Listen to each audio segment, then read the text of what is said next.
Good evening, everybody, and welcome to another Tuesday night edition of everybody's favorite R-rated podcast. Yes, it's Gaming After Dark. I'm your host, New from Nuka. Mr. Boom Boom Kaboom is in the room, and as this week back in the saddle after missing a week away to the spring break. Yes, we got the one, the only man who brings that comment back to sense. Titan Drago is here, baby. Hell yeah, man! It was a nice spring break. Swam a lot. We were out of town. It was a blast, man.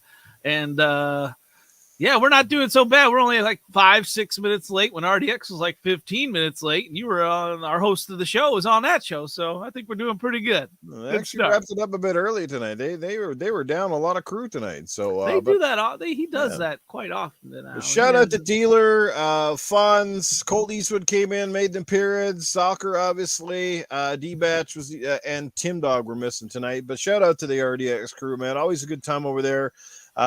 Great topics, knowledgeable guys, but know how to have a bit of fun too. So shout out to RDX and Dealer. And again, thanks for having me on. It was an honor and a pleasure. And to do it in a time like this meant a lot to me. So shout out to them.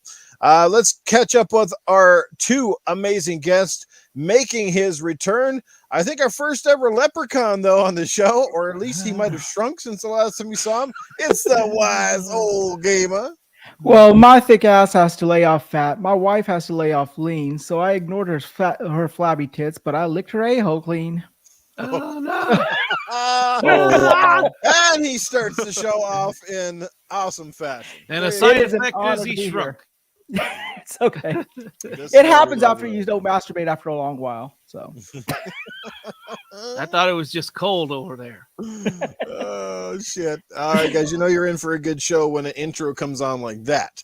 All right, I don't know if he can top this intro up and making his first ever appearance, a guy who's been a fan of the show for a while and said to me, Noof, I know you don't have many shows left, but if you can get me on one, he would be glad to be here. You know what? How can I pass that up?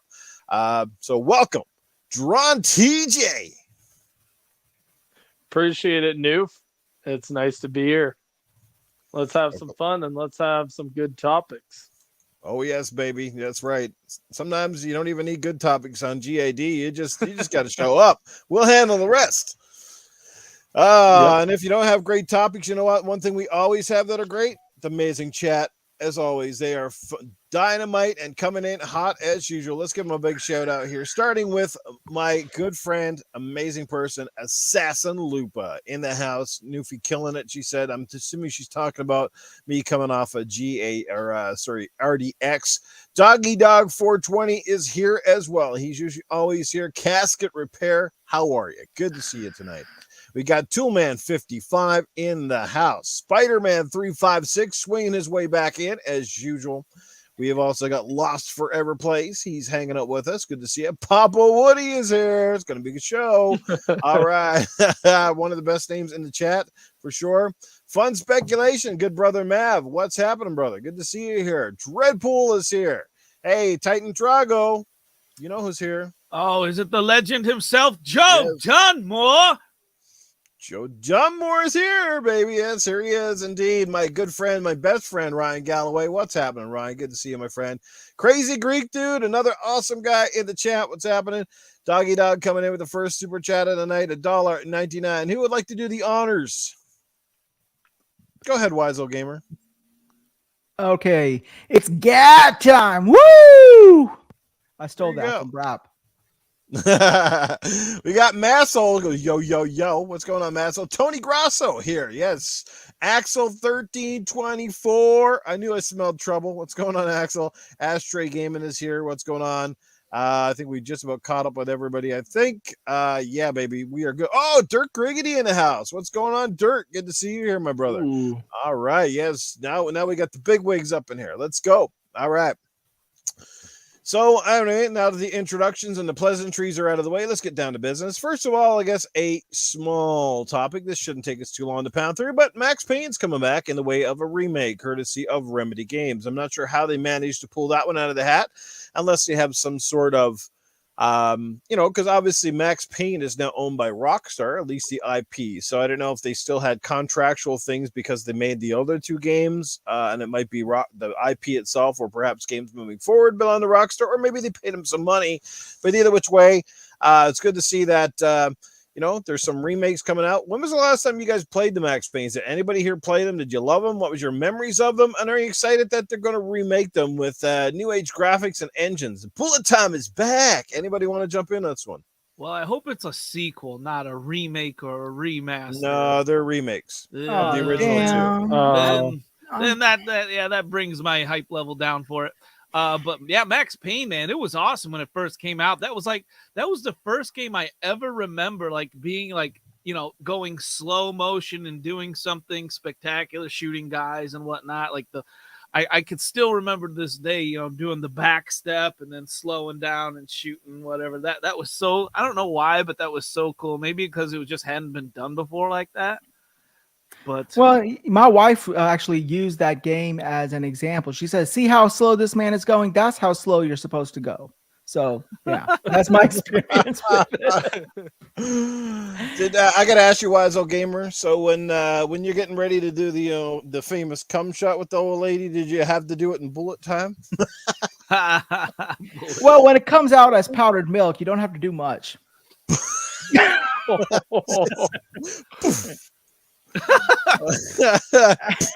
It's gonna be the sound of it. But is that why all the grannies dry out over time? Is that what happened? That must be what it is. Hey, sometimes when it's cold outside, you need some fire going. So if it's dry inside, you can cause a little friction to get a fire going. Well, true. Yeah, there you go. I don't want my parts on fire. Sometimes a match is not available to light the fireplace. So sometimes you have to make improvisations. So there you go. So his diction for the friction right there. Exactly. Not doing anything else with it. Might as well put it on fire. Massel says dust in the wind. Okay. Yeah. Sorry, I had to step away for a second. So continue on, whoever was talking. That's about all I got to say on this one. It's cool that game has stuck with me for that long. Yeah. Not a lot of games do that. I'm sure there's hundreds of games I played, in the original Xbox that I just can't even remember anymore because there weren't any memorable moments in. Well, I'm tired of Rockstar going back to the old fucking well, doing it over and over again. They keep going back and making old GTA games, old Max Payne games. Are they not capable of making a new game? What the hell? I know, fucking. Where are their creationists? This is Remedy though.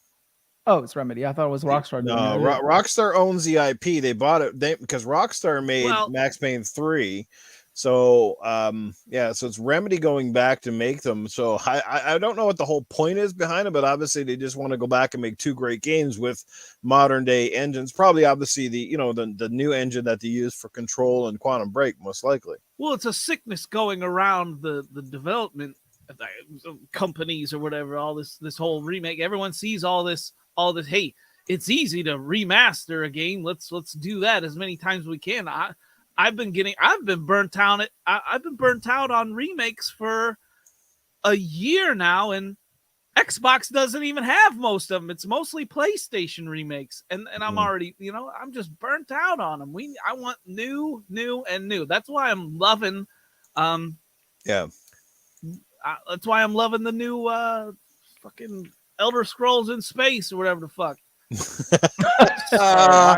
mean the 5 minutes you've played it actually, or what? No, that's why I'm hyped for it, because it's a new IP. That's what I'm craving right now, more than anything, more than sex. Well, I've always said, and I said this on Sunday's show. Well, I don't know how any of those things. So go ahead. He doesn't have any of those things. I said on Good Morning Xbox, I can get behind these remakes because the first two Max Payne games, if you recall, were both on the OG Xbox and PS2. So that's a long time ago. These aren't 5 years ago remakes. These, and they still look pretty good for the tech that they were built on. But I mean, they were two great games that could obviously be a lot better. I don't know the real reason behind it, but there must be some sort of I guess draw for that franchise. We've heard a lot of people ask for a new one. Some people are asking for Rockstar to at least make the Max Payne 3 back compat. I'm not 100% sure if it is or not. Correct me in the chat if I'm wrong. But obviously there's something there, and maybe it's just something to keep the coffers going, to keep the money coming in for Remedy, because Remedy hasn't really settled with the publisher either. That's the thing with those guys. Like, they made a game for Xbox with Quantum Break, and then they made a game that was published under 505 Games with Control. So they seem to be kind of bouncing all over the place here. And then of course we saw this debacle that was what's it called? Crossfire X. Which certainly didn't help the reputation very much. Might have hindered it. So sometimes when it's like actors, sometimes when their careers are going downhill, they go back to what works. So maybe that's why they're going back to Max Payne, because they know it's something that's going to hit. And especially with the nostalgia era right now hitting its highest and whatever, with people going back and playing old games, maybe this is the whole purpose behind it. What do you think, DrawnTJ? Did you have a chance to play the original Max Payne? Are you excited for the new one? I played Max Payne. I played the original one, but that's it. I did like it. It wasn't too bad. I never finished it though. But if they're doing a remake and not a remaster, like they're bringing it up, like they build it from the ground up for this gen, then yeah, I could see it being worth it, But how much are they going to charge? First of all. Second of all, is it going to be in Game Pass? And third, are they going to half-ass it like Rockstar does with the GTA trilogy? That didn't turn out so well. Everybody was expecting, to go back to the heyday and enjoy a great 2 games remastered, and those were actually broken. They didn't even look like they were remastered that well. So, but again, that was on Rockstar, not on Remedy, though. I know, but I'm just saying, you never know. I mean, I want to believe that it's going to be good, and I hope it's going to be good. Right. I wouldn't mind playing it. Well, for like a business standpoint, it makes sense, right? Because it's probably costing them, like, I hate to say this, but pennies on the dollar. So you can understand why they're doing it. Because they already have the assets. Yeah, they already have the assets. They just have to touch up the graphics here and there. I know for my part, like, I beat the first Max Payne, I beat the second one. Even if it has pretty graphics, going back and doing it over again, it's just not something I'm interested in doing. I mean, I'll play a little bit of it and say, oh yeah, that's pretty cool. But then once I get like deep into the story, I'll be like, well, yeah, I'm done. I'm out. So they need to do a 4th one, because they have Max Payne 1, 2, and 3. They need to just continue it. If anything, if they want to remaster those and just give them as free upgrades, then do that. But do an incentive of a bundle with the new one that's coming out. So they're saying they pay $40, you get access to that and the new one, and then it would get more fans. But I am with Drago here. I am so tired of remakes. I say we start a petition. What do you say? I'll sign it first. Send it my way first. I want my big signature like John Hancock on it. Now, when I played Mad Games Tycoon, ran my own development company, like I would do work for other studios when I needed an influx of money to get my own game off the ground, right? Yeah. And to me, it just seems like the answer's simple for them. They just need to get acquired already. And I don't care by who, because they obviously need more help. I mean, maybe they were good back in the Xbox One generation, but what have they put out great as of late? Like Noob said, they haven't, right? Yeah. But aren't they working on that new Alan Wake or something like that? They also have that under their belt that they're doing. And I think they're doing another sequel to what's that game they just released? Control. Aren't they doing it? Did I hear? No, we're not going to talk about that. I haven't heard anything about Control 2, but we do know the Alan Wake 2, yes, because they came out and announced that. So. Yeah, but like how much? And at least that's a sequel. Like I can get on board with that because that's a sequel. Yeah. Well, I mean, my thinking is this, right? You got a company. They are looking to be purchased. They're looking to be acquired. I think Sony was looking at them. Microsoft was looking at them. How much assets or resources do they have to really devote to a Alan Wake sequel and a proper remake for Max Payne? And I don't know. I think something's going to fall to the wayside. I mean, I have no vested interest in the game. I played it. I'm done with it. I mean, making it up, look it up a little bit pretty. I'm not really interested in it, but I just don't think one of those games are going to bode well. I mean, I don't think it shouldn't take a large team of people to remaster Max Payne. No, I'm sure they've got enough manpower to do so, which is, I don't think it sounds like they got a lot going on, but I really don't think they're stretching themselves too thin with just by what I'm hearing. Because a remake, like I said, a remake, you don't gotta devote too much manpower to that. Right. I've seen how many times have we seen, 1 to 5 man teams completely remaster a game themselves a span of. But you don't want that shit show that was GTA, right? I mean, you had this huge developer with an abundant amount of resource that was not able to make a freaking competent remake, what was it? It was not really a remake. It was like a remaster of their trilogy. A remaster, yeah. And so that's the question: is this a real proper remake or a remaster? Well, I think you're being a little bit harsh, because how many times have people bought GTA in and of itself, and how impressed? That's my thing. How impressed are we gonna be when this comes out and gets remastered? I know Dreadpool said in the chat, he's like, there's a whole generation of kids that haven't experienced this. But are they really going to be blown away by a game that was made in 2000 and now, come on. What kid is buying which kid do you know is going to buy Max Payne?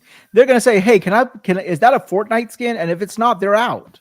Right. Nobody's buying that shit. We know it's going to buy the people that love Max Payne on the original Xbox and the PC, obviously, are the people that are going to be down for this. And, people love, again, nostalgia, a hell of a drug. People buy into this stuff. They buy into everything that comes out. I mean, obviously, even this GTA trilogy remaster, so to speak, has sold relatively well. There seems to be a market for it.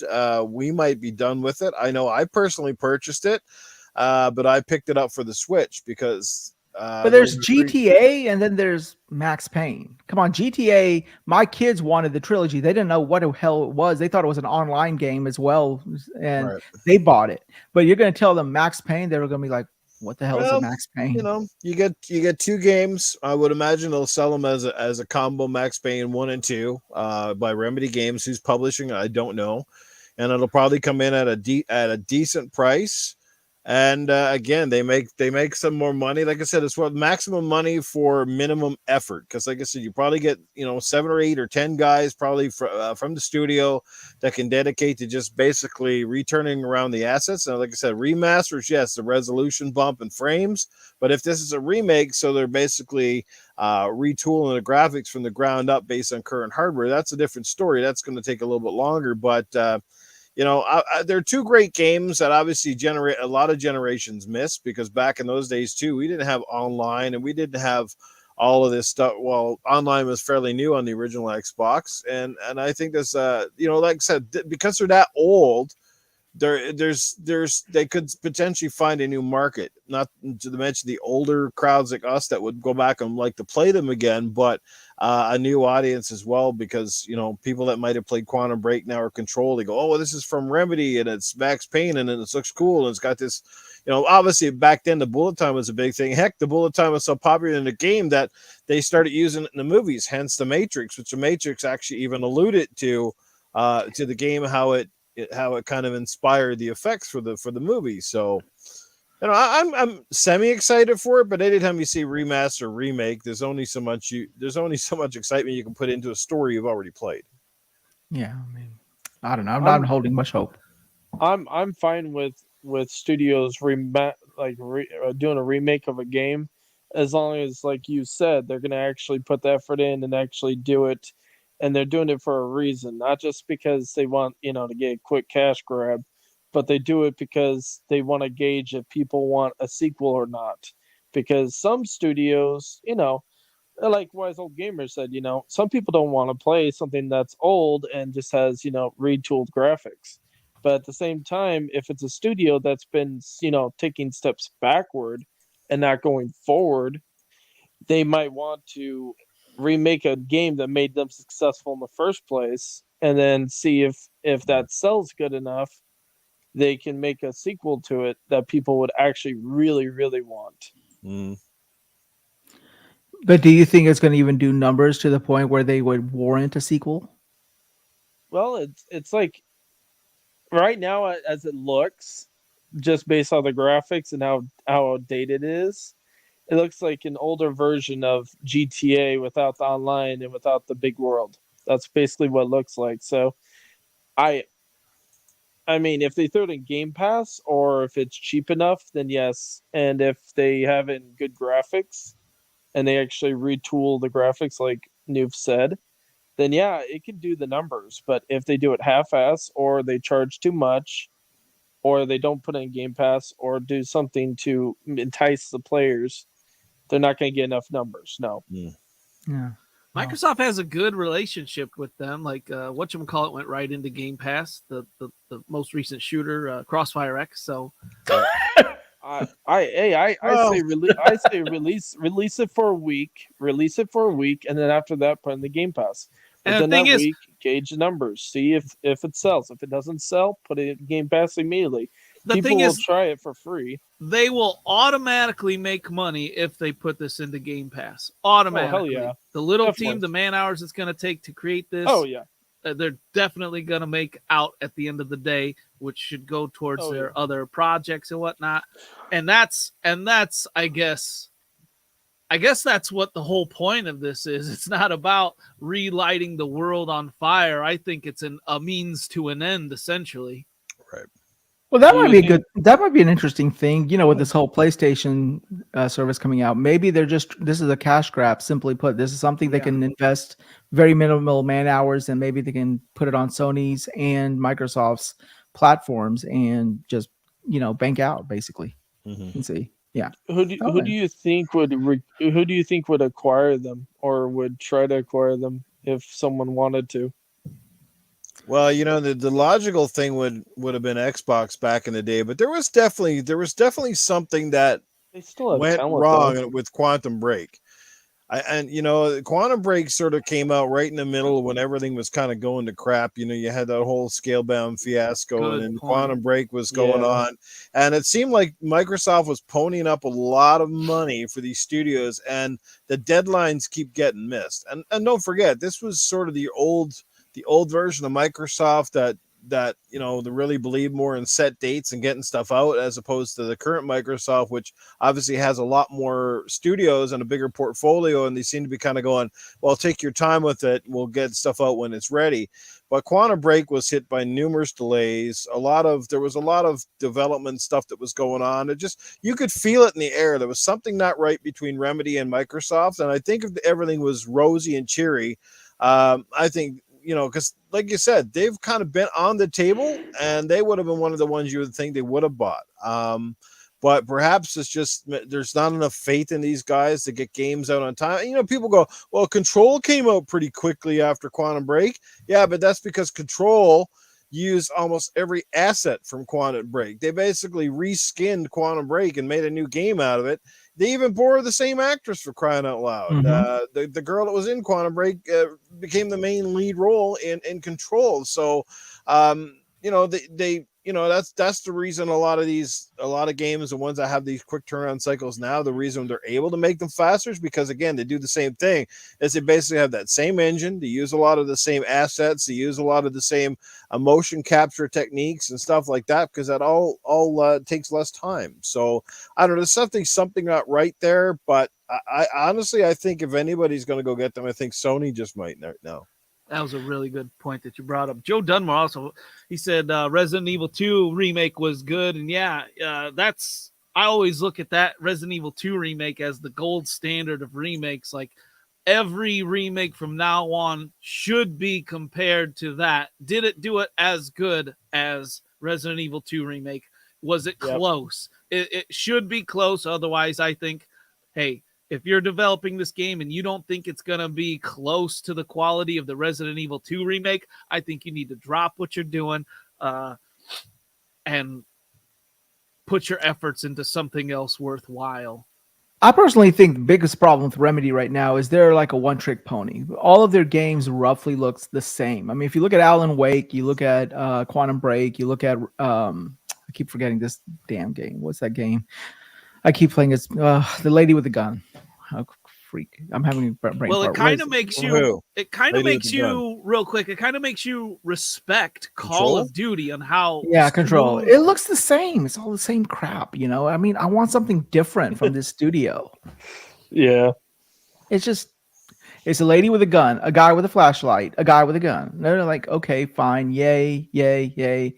Show me something different. Put me in space. Put me in. Well, Alan Wake is still in most cases. Alan Wake is still Remedy's finest work. It's the one that people talk about. It's the one that people remember. And Alan Wake, unfortunately, just didn't hit a big enough audience. And I don't know the reasons why. I don't know if it was because of when it was released or what it came out with. I don't have the logistics, but you know, it has a following, and people obviously wanted it. It was one of the best action/horror games and I don't even know if you'd even call it horror, but suspense, thriller.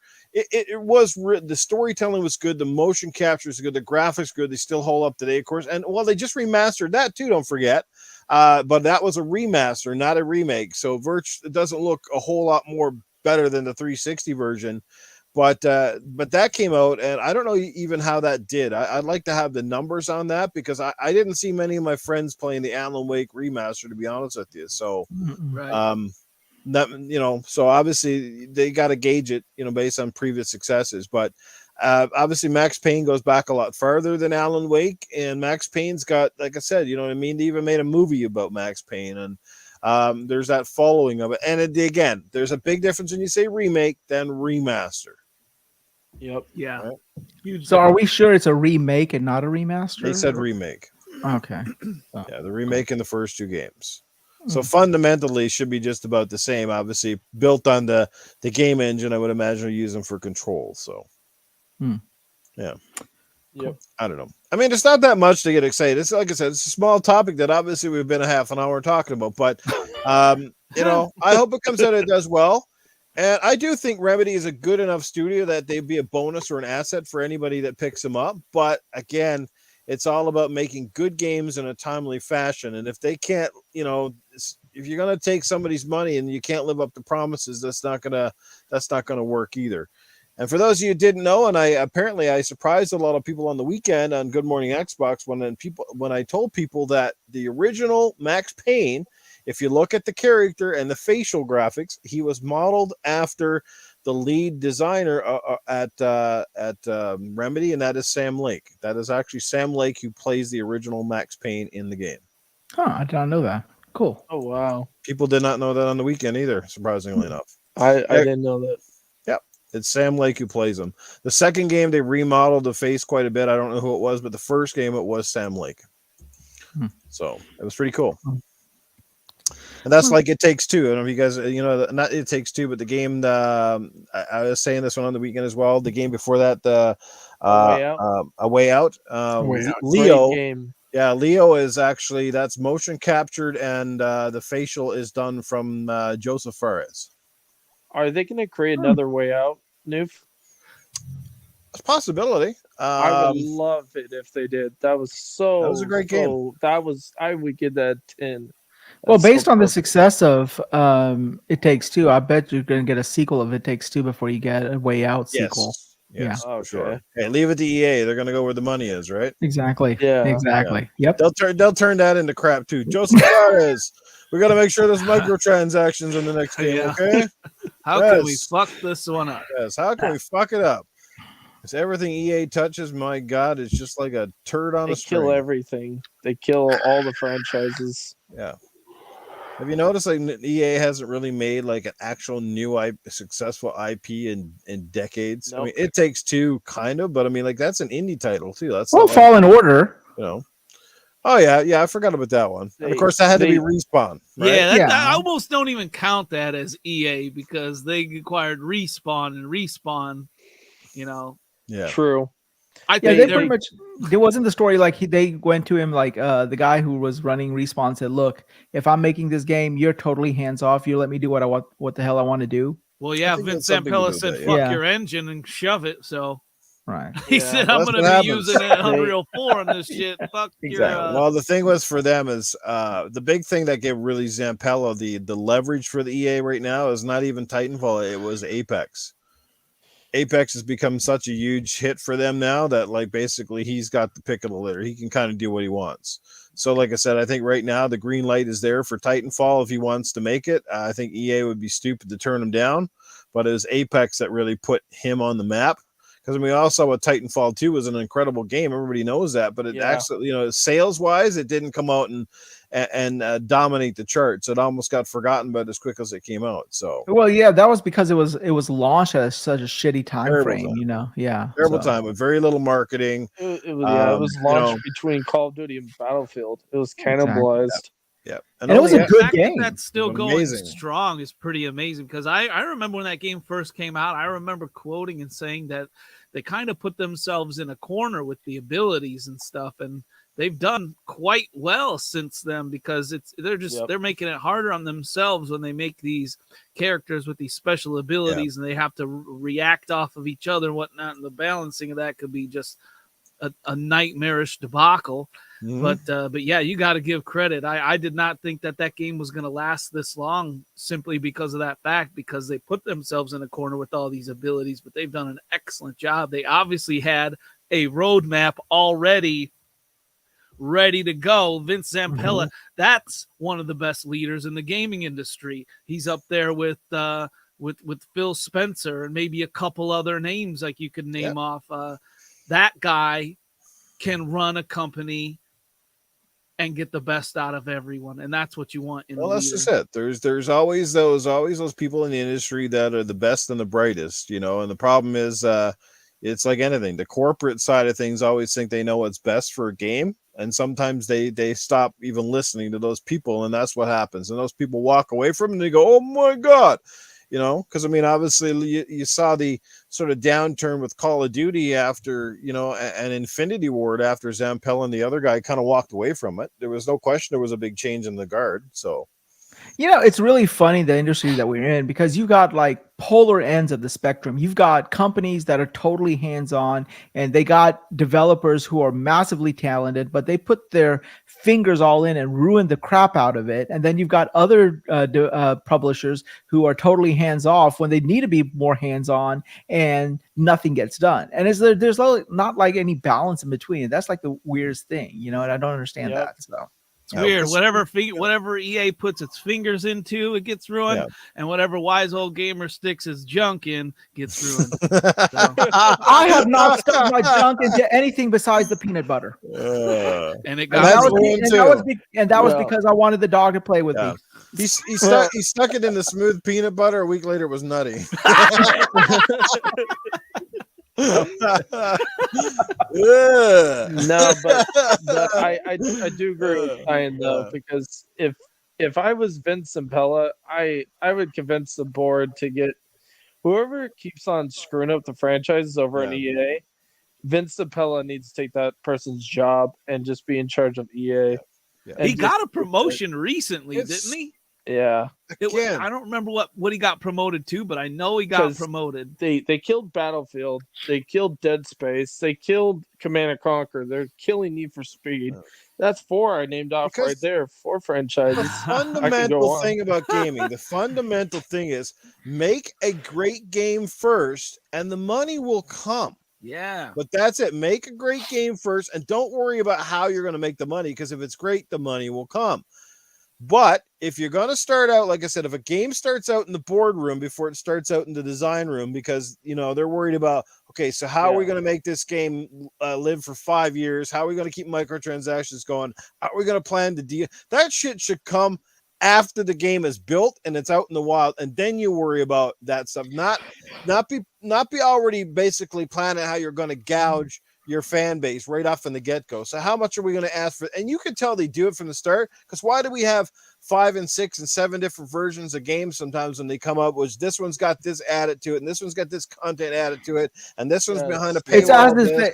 It's as if they first decide how to fuck us before they decide how to, how to Exactly. tempt us or anything. It's like the hooker asking for the money up front before you even know the goods are even fresh. You know what I mean? Yeah.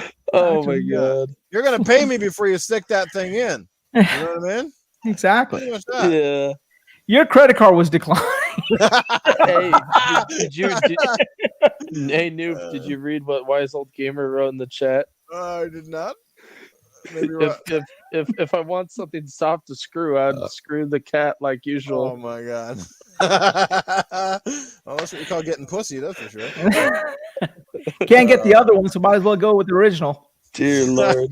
This cat's going around the biggest asshole you've ever seen. Yeah. They're both equally as hairy, though. Oh, you didn't hear that from me, though. Pete is going to be shutting down this podcast after the show. All right, we're gonna move along. I guess into the subject. This one, I gotta. You know what? Let's do the Ask Arnold before we do the second topic. Simply because I have a feeling that once we get on to this one, we could go for a little while. So let's get the Ask Arnold out of the way. And again, shout out to the amazing chat. Like I said, we got Mav hanging out with us. Lost Forever here as well. We've got, I see, hey, Princess Zelda's in the chat. What's going on, Princess Zelda? Good to see you. Siki is here as well. What's happening? Lore Master Jasper. What's going on, brother? Papa Woody's still hanging out with us as well. We got All Digital 84. What's happening all day? Good to see you. And the list goes on. Tony Grasso, Dark Zone 2525. Somebody Lost Forever says Nukem don't go. I appreciate that, man. That makes me smile, man. Thank you so much. Iceman, DrawnTJ, well, you're here. There we go. So used to saying about now he's in the podcast. True. So let's do the Ask Arnold real quick and get that one out of the way, and then we'll move into topic 2. All right, Arnold, we talked a little bit about remakes and whatnot, so I'm curious if you could remake any one of your movies, which one would it be? Oh God, that's a great question. But obviously, I would basically want to wipe some of the terrible comedy movies completely off the board because some of those are absolutely nasty. But as far as coming out and making like a great action film, there's a lot of them I suppose didn't really exactly be great. One of them I would probably want to do again might be something like Red Heat or perhaps even Raw Deal, something like that, from the mid-'80s that just kind of came out and didn't exactly set the world on fire, but, it's great content there. Want to do something like that, Honestly, Raw Deal, that sounds like it could have been a great porno. But maybe I take it there. Maybe somebody want to make a Raw Deal porno. So let's get the GoFundMe's going out there, and I'll be the star in it. Old saggy-tit Arnold Schwarzenegger in there, and that's what we're gonna do. I got a question for Arnold. Hey Arnold, you're a cigar aficionado. As you're getting older, are you seeing yourself using the cigar more and more? Absolutely. I've got 101 ways for the cigar. I smoke them. I chew them. Sometimes I even stick them where the sun don't shine. That's what gets you up in the morning. Yes. Ever put one in your butthole? Yeah, let's go. That's what makes me rock, baby, around the clock. Arnie, why does E equal MC square? What the fuck is this? Who put it in the math questions? I don't think we're gonna go there. I don't have enough drugs in the system to even come out there to attempt the question. Then the shit on the question. You want to be giving that to Wize Old Gamer or with Titan Drago. Those guys could answer that question for you. Those guys are supposed to be the so on, quote unquote, the geniuses in here. They're both teachers, but the way I look at it, I think they're more like preachers. Hey Arnold, is a bird in the hand worth two in the bush? Nothing's ever with as good as something in the bush. Okay? No. Bird in the hand, that is for solo guys that haven't got a woman. But when you get it in the bush, you're at least halfway there. You just got to hope that your dick is a little bit bigger than the weeds that you got to crawl through. That's the main thing there. Make sure that you shave it before you crave it. You know what I mean? You don't want to be licking and spitting. So what is worth something in the bush then? I guess that's my next question. Name something that is worth something in the bush. Your fucking tongue is what's worth it in the bush. Oh, shit. You gotta get in there and you gotta find all the snails in there. That's what you gotta do. Oh my god. You'll find that. Hold on, I got a question for Arnold. Hey Arnold. Yeah. Hey, would you rather get GTA 5 again, remastered, or would you rather get Max Payne remastered? I would rather not buy either one of those fucking pieces of shit. I would rather bang my head off a goalpost over and over and over again. I don't want any more remake and remaster. What the hell is up with that crap? Can you guys not get any originality? What the hell? This is like Friday the 13th, part 25. The fucking guy dies. He comes back and you stab him, you kill him, you burn him, you blow him up, and the motherfucker, he's still there. No, get some originality. Bring out something new already. What the hell is wrong you do all here? Siki said, hey, Arnie, you going to be in The Maid season 2? I believe I'll be in The Maid. I'll be in The Minute Maid. I'll be in the Got It Made. Got it made and get laid. Made the bed, made the meals. I will be in any kind of maid that you want me to be. If she was sweeping the floor, she's my kind of whore. We got a super chat from Vic the Click. We do. I'm going to take this one from my good buddy Ryan Galloway. Hey, Arnold, what is the meaning of life?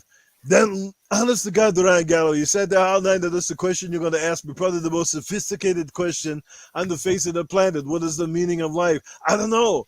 The meaning is get the fuck up out of bed every morning, smell your shit, get your coffee, get out there and do something effective. That's the meaning of life. Just you got to keep on moving, because the moment you stop moving, you're either dead or you're useless. That's what I'm going to say to you. I don't know what the meaning of life is. Only the aliens or perhaps Jesus know what the hell that's all about. I didn't even know why the hell we're here. All I just know we started from a sperm cell and a little egg up in the fucking ovary. And now here we are, we're crawling around, speaking, trying to act all brilliant. You know, at the end of the day, all we are is organisms. And I want organisms that have orgasms.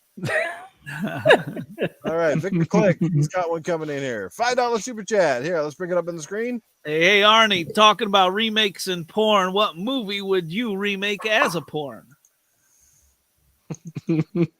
I'm going to make a parody of the Terminator, and my movie is going to be called The Inseminator. That's right. That's right. I'm going to make The Inseminator, and I'm going to be knocking on all of these doors and be like, if your name is Sarah, I'm coming to fuck you. Get in the bedroom right now.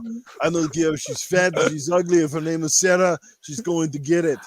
What's your name? I'm Christy. What, Sarah? Christy. Sarah, okay. Yes, and then she's all going to be knocked up and walking around with little bastard babies all over the place. Okay, I got a question. We're talking about remakes and remasters. Right. Hey, Arnold, does your sex life need a remake or a remaster? Oh, my God, my sex life is definitely going to need a remake. Remastering that shit's not going to work anymore. Remastering is basically like putting a pair of glasses on when you're down by your woman's snatch because you couldn't see it all these years. And now you got the glasses on and it's like, holy fuck, what the hell is that? What the fuck have I been licking for the last 6 months? The thing looks like a fucking big clam. What the hell? No, absolutely. So you want to get the remake. The remake is like when you got a woman whose vagina is fucking mutilated and you send her in for the plastic surgery and she comes out and it really starts to look like a nice souffle. That's the kind of shit that you're going for. All right. I got a question for Arnold. Last one. All right. Hey, Arnold, what do you think about these gas prices? Are you enjoying them down in California? Who in the fucking right mind would enjoy these gas prices? Unless you're a multi-billionaire, you're like Bill Gates or something like that, or you're riding around in an electric scooter. I don't know who the fucking like these gas prices. Where the fuck did they come from? Swear to God, who's coming up with this shit? I can't afford to drive my Hummer out of the driveway anymore. What the hell is going on? honest to God, even my donkeys are at the table and they're laughing at me. They're like, yeah, yeah, yeah. You know, they're laughing over there at me because I got to go out and drive in this gigantic ass fucking car that can't get out of the driveway. I'm going around with a hose. I went to Texaco and I've actually gone out and bought my own gas pump and stuck it onto the back. That's what I'm doing here now. Fuck the environment. Fuck all of that shit. I want cheaper gas prices. You can't afford to drive rocket ships anymore. What is going on? You know? God damn it. What the hell are you doing to us? I don't have enough money anymore. I still got to pay for the alimony. What the fuck? There you go. Oh, that was good. All right. Oh, There you go. Yeah, classic. Jack Hardinator. All right. All right, guys. Great stuff. Thanks, Arnold. We'll see you back here again next week. All right, guys. Let's move into the second topic of the night. And this came up. I don't know sort of where it came. Somebody on a show, and I don't know if it was actually it's the topic sort of spawned from something that David Jaffe said. Now, if you guys aren't familiar, David Jaffe was the original developer of God of War. Very prominent developer, very outspoken guy, very funny guy. I follow him on Twitter and he says some amazing stuff. And, he's the kind of guy you respect because he doesn't hold his tongue. He speaks his mind, whether it's right or wrong, or, but he tells you what he thinks. And sometimes, honestly, whether it's Microsoft, Sony, Nintendo, he will bash them a new one, so to speak. So, he basically, someone kind of asked him that question, kind of like, is the Sony PlayStation formula tried and true, or is it kind of overdone to death? The third person action adventure game, which it seems like, as we said, like, while they're great games, and they all score well, they basically haven't strayed too far from the formula that's made them successful. And I guess why not, right? But everything gets tired in time, as we've talked about this sort of earlier when we talked about remasters and remakes, like, try something new or expand your portfolio or make an actual first person shooter again, or make an RPG, or make anything other than basically the same kind of game. So I want to ask you guys, do you think it's overdone? Are you happy with sort of where they've been? That they need to expand a little bit? Who wants to have a crack at this one? I'll start. Go ahead. I'm married for 18 years, So the way I envision it is this, right? Okay, when I was single, I had a different type of dinner every night. Sometimes I ate steak, sometimes I ate chicken. Most of the time, because it was college girls, I ate tuna. But now, okay. But now, hey, I like my roast beef. It's like kind of dry. Sometimes I have to put Arby's sauce on it. Sometimes I got to put sriracha on it. But hey, I like it. If it ain't broke, don't fix it, Whereas if you look at Microsoft's situation, they have all these single player, not single player, but multiplayer first person shooters. So I'm actually kind of happy I have another company that's doing something else. So yeah, I don't really have any problems with it as long as the quality stays at this level. I am playing right now for Forbidden West. What is there not to like about that? I'm fighting robotic dinosaurs as it's a hot chick. What am I supposed to not like about it, right? So yeah, I think they should keep pace. Now, yeah, if the formula gets stale and they stop like keeping the quality to the level that it is, then yeah, got to get yourself another chick. But at the same time, as long as it's good, keep it going. See, it's kind of funny, right? Because a couple of times Sony did stray marginally from the formula, like the Order 1886, which in my opinion was essentially sort of like a steampunk third-person shooter in the vein of Gears of War. Essentially, for better or for worse, it kind of was Sony's attempt at a Gears of War formula, which for whatever reason did not work out. I thought the game actually was phenomenal. And should have and could have had a sequel. Obviously, could have used a few more months to bake in the oven, but I was a big fan of the Order 1886, and some people trash it. To me, Order 1886 was the Sony's PlayStation, but Rise Son of Rome was the Xbox One. You know what I mean? Like, all the potential, amazing graphics, but somehow just did not resonate. So, they have tried a few things, but for some weird reason, just doesn't seem to take off. Even like they did Knack, and that's hasn't exactly worked out really well. Well, I mean, if you're doing something that is working for you and you're doing it well, it's better. I mean, I go to the old saying, a jack of all trades is a master of none, right? So They have made this down into a well-oiled machine. So I say go with it. I say you know what you're good at. Yeah. Is there any problems experimenting on the side? Yeah, but keep the main bread and butter. The reason you have all those ponies on your roster, in your stable, is because of that game. Why do you want to just go head first into something else that you don't have any knowledge of or a weak knowledge of at best and risk all of this? So yeah, like with Microsoft's situation, they're trying a whole lot of things. A lot of things are working. Many things might be working out, but I see that a lot of it doesn't for them. They're trying to still figure out their spot in this whole situation. They're trying to find their Sony. They're trying to find their Nintendo game. And whereas Sony has it, Nintendo has it. Nintendo makes the same freaking Mario games. They make the same freaking Zelda games. You don't see anyone complaining about them. So yeah, good point. Whatever works, right? Like you said, if it ain't broke, don't fix it. Exactly. Let's find out how DrawnTJ feels about it. You find the formula a little bit stale, Drawn? You'd like to see Sony take more gambles and expand their portfolio over what they kind of have? I'm glad you asked me that, because you know what? I used to be a PlayStation fan before I became an Xbox player. I used to play PlayStation with my uncle growing up, so I enjoyed their games. But did you say you used to play with your uncle? I'm sorry. I heard you wrong. I may have heard you real specific around Wize. Hey, I mean, I'm like, that's not that type of show, but okay. Well, go ahead. Tell me about how you played. Tell me how you played with your uncle. Well, he really did that wrong. Did you play with his joystick too? No, I'm just kidding. I'm sorry. Keep going. Sorry. It's okay, but it's funny as shit. Yeah, no. From what I've seen, like I was actually going to get a PlayStation 5 this year or next year. I was going to, because they had some games that looked interesting to me, but with them being all anti-consumer, I just don't want to, get a PlayStation 5. And two, from what people have been telling me, the formula for third-person action-adventure over the shoulder, most of their games are pretty repetitive. The only difference is they're a different story, different art style, and they have a different character. That's about it. Otherwise, they're the same thing. They're basically like they're like the walking simulator. That's basically what they're like. And I hate to say that because their games are good. I'm not saying Sony makes bad games. But if I remember correctly, didn't they create SOCOM and Killzone and a bunch of other cool games before?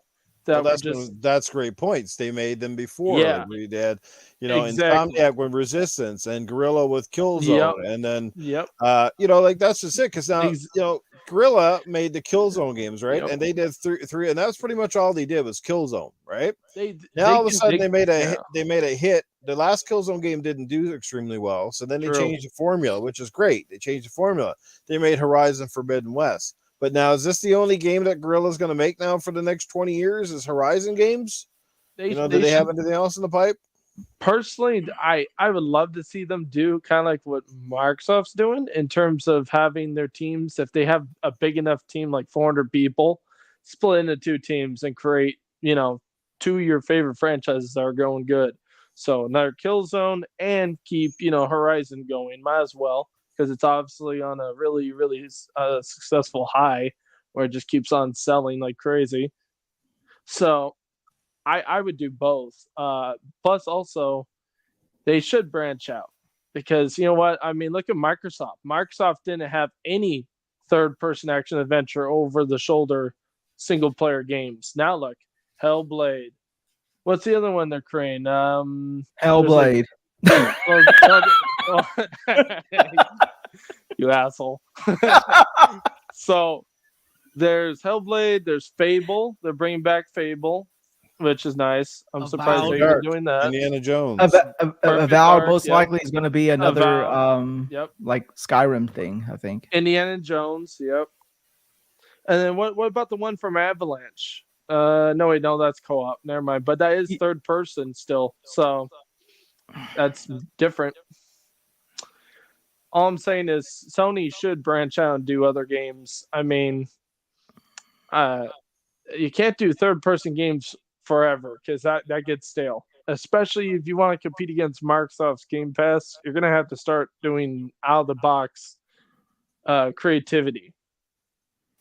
They have gone on record and recently they've said that they want to make 10 games as a service games.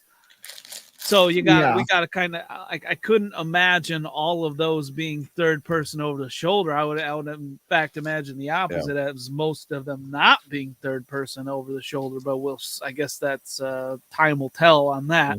Yeah. And Noof, you know me. I've been complaining about the third person over the shoulder perspective from Sony since 2017 when we were on fucking Saltiest Gaming podcast together. That's why I'm leaving you for last, because I know you'll have something good to say on this one. He's going on a long rant. Oh shit! All I'm saying is you better be careful what you ask for, because I think you might be getting it. I mean, when I've been complaining about a game for longer than Wize old gamer's been a virgin for, fucking 47 years. I'll say this much. Yeah. Oh, that's messy. I'll say this much. Like, the main problem is, like, and you guys alluded to it, these are the only quality games that they can release. What they're not doing is learning from their mistakes. They're dropping what doesn't work right away, and that's what's made them so ridiculously one-sided, and without diversity or whatever. Like, people respect their games for that quality, but if you're going to compare Xbox and PlayStation, and you have to do it all the time, whether you're buying a new console for the new generation, or whether you're just deciding on what title to buy for which whatever the case may be, we got to draw inferences on the comparatives of Xbox and PlayStation. And I want to have fun when I play games. And there's plenty of games that Xbox offers, like Sea of Thieves. It may not be for everyone, but man, if you like that game, you could sure have a ton of fun in it, and the replayability is endless. So what you're saying is Xbox makes Smite as well? That's actually on everything. Like a great example here too. Now think of this one, right? Insomniac. They've had 2 amazingly successful Spider-Man games, and we all know that the next game that they're building and putting out is going to be Wolverine, right? Or at least that's one of the games they're putting out. Actually, they're already building, I think, Spider-Man 2. So now the question starts to become, that's fine and dandy, that's great. We know they can build great superhero games. But now is Insomniac basically stuck doing superhero games? Because at least before Spider-Man, they took a risk with what was it called? Sunset Overdrive, right? Yep. And then they went back and did the Ratchet and Clank, but again, that's an old IP. Like, they went back, revisit, and made that game. Like, they're not question Insomniac's talent or stuff like that. But now you start to wonder, is Insomniac basically solely going to be this, this superhero company for Sony from here on out? Because their claim to fame was new IPs back in the day. Again, they made the Ratchets and Clank, which was a new IP that they built from the ground up back in the day. They made Resistance Fall of Man, had 2 games, and then we never seen one afterwards. A pretty cool franchise. So those are the things I asked, because if you look at the PS3 era, they seemed to took more risks with games. You had Mod Nation Racers, you had Little Big Planet, you had a variety of different things. And now it just feels like God of War and The Last of Us almost feel like they're dictating where every other game is sort of going to go. And even though they're different in concept, they're kind of the same. Because really, like Days Gone, that felt like The Last of Us in an open world on a motorcycle. Kind of. Yeah. Well, like what you said, Noof. The thing is, they need to be more open. And the thing is, if they let their studios, or they tell them just to stay with what they're doing, that stifles creativity. Basically, if I'm the head of Sony, I would sit there and I'd be like, hey guys, if you want to create a couple of Horizons, and then after that you want to take a break and create a new IP, that's cool, because you can always come back to it and still continue the saga or the story, and reassure the fans there will be a continuation of the sequel. We're just kind of burnt out of that, and we want to try something new. That's what I'm seeing from Microsoft's side. So I would love to see Sony do that. That would actually convince me like to buy a PlayStation. But otherwise, I'll just wait for it to come along on PC. Another thing is, like, I have enough movies to watch and and TV shows to watch that'll tell me a story, right? And at least make what I'm saying is at least make a game that makes you see the consequences of your decisions, like very few games do. Like Frostpunk is a great example of that. Yeah. Dawn of Man is another great example. And neither of those are third person over the shoulder. So I think it's really hard to kind of do that from a third person over the shoulder perspective. And I think maybe that's kind of like where, because I think we can all agree they kind of need to add a caveat, something extra to this stale formula. There's no other way to say it. I mean, this formula has gotten stale, and it's been stale for me since 2017. So right now we're talking about wise old gamers freaking 2-month-old nutty peanut butter. Okay. So, it still spreads smooth. He likes tipping his nuts. Yeah, well, like I said, look at the Microsoft portfolio. Like right now, Microsoft, they've got your third-person action shooter, they got your first-person shooter, they've got a Sea of Thieves, this like a game that nobody's ever played before. They got RPG, they got a strategy game. But you're looking at it wrong. What about this way? What about Nintendo has their games that they know work? Sony has their games that they know works. Microsoft doesn't. I'm all for them trying and branching out into new genres, but you're talking about them being more open. My girlfriend became more open, but she ended up with an STD. That doesn't always work out that way. Well, you're right like and you're wrong. And let me explain why you're wrong. Because Nintendo, you're right. It's got Mario, right? But look at all the different versions of Mario you can play. 90 of them. Right? Like there's 2D Mario. There's create your own 2D fucking world Mario. Super Mario, Smash Bros. The list 3D, goes on. Yeah, there's exactly. There's but their EAD division. But their EAD division does the same freaking Mario. It's like the third person or the 3D world type situation. Whether you call it an Odyssey or 3D world, it's the same sort of perspective. That company only does that. That's just one of the versions of it, though. Then you got Mario Kart. You got What is PlayStation doing with that? Right, like God of War. There's not God of War Mario Kart. There's not God of War Kart. Hopefully not. Hell no. I mean, what the hell? I'm the one eating the edible. I don't know what the hell you're smoking. It's a ridiculous example. I agree, but but I'm just saying, like that's where like you're right that Nintendo, they have their games and do what they do, but at least Nintendo is like giving you a pretty much dang near every type of game other than maybe like a tower defense and a real-time strategy. Yeah. It's there you go, Nintendo. There's your 2 next fucking Mario games. Tower defense Mario. Yeah, Nintendo is kind of repetitive, but at the same time, like they do change it up in terms of how the gameplay is. But the Zelda team does the same Zelda. Yeah, I know. But if they want another Zelda, they got another person doing it. But yeah, it's just a different version. So like, keep my wife's name out your mouth. Hey, you ain't. Keep your wife's mouth off my. I'm sorry, that's another story. If we had to go in that situation, Tyne would be Chris Rock and Wise Old Gamer would be Will Smith. And you'd be busy playing with your uncle. Yeah. Look, we can definitely go on the Nintendo rant. God knows they're certainly warranted, but you know what? We've learned with Nintendo is Nintendo listens to fucking nobody but their pocket. Yeah, they don't care. And they don't even listen to the fans because honestly, the majority of the people that bank Nintendo's pocket are people that don't even give a crap. They don't care what power is in the console. They don't care if the games are $90. They just care that it's a good game. They're going to buy it and they get good trade in.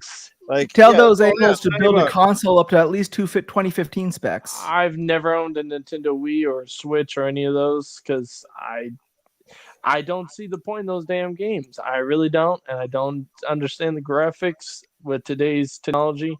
And I sure as hell don't understand why they put that kind of price tag on those old games. I heard your uncle let you play with his Wii. Sorry, I had to. Oh man. Looks like Chase Jones is picking up what I'm putting down. We're drinking the same drink. He said if it was like Road Rash, God of War Kart would be badass. Throwable axe from the fucking Road Rash was a good game on PlayStation 1. That was actually pretty good game. Fantastic, man. Like Chase, LSD is one hell of a drug. Twisted Metal, Vigilante 8, those are all great games. Road Rash from the Sega too. But like I said, when it comes to Nintendo, like I said, they're doing well. We need the diversity and the competition, yes, because obviously, look, if Nintendo had went down the same road, they'd have built the same style consoles, Xbox and PlayStation. Like, it just wouldn't have worked out as well for them. Like, their claim to fame, the last two success. Think about it, the last two really success outside of the portables, right? Outside of 3DS and all that, which they've always had successful portables. But the last two systems that really did well for Nintendo were obviously the Wii and now the Switch.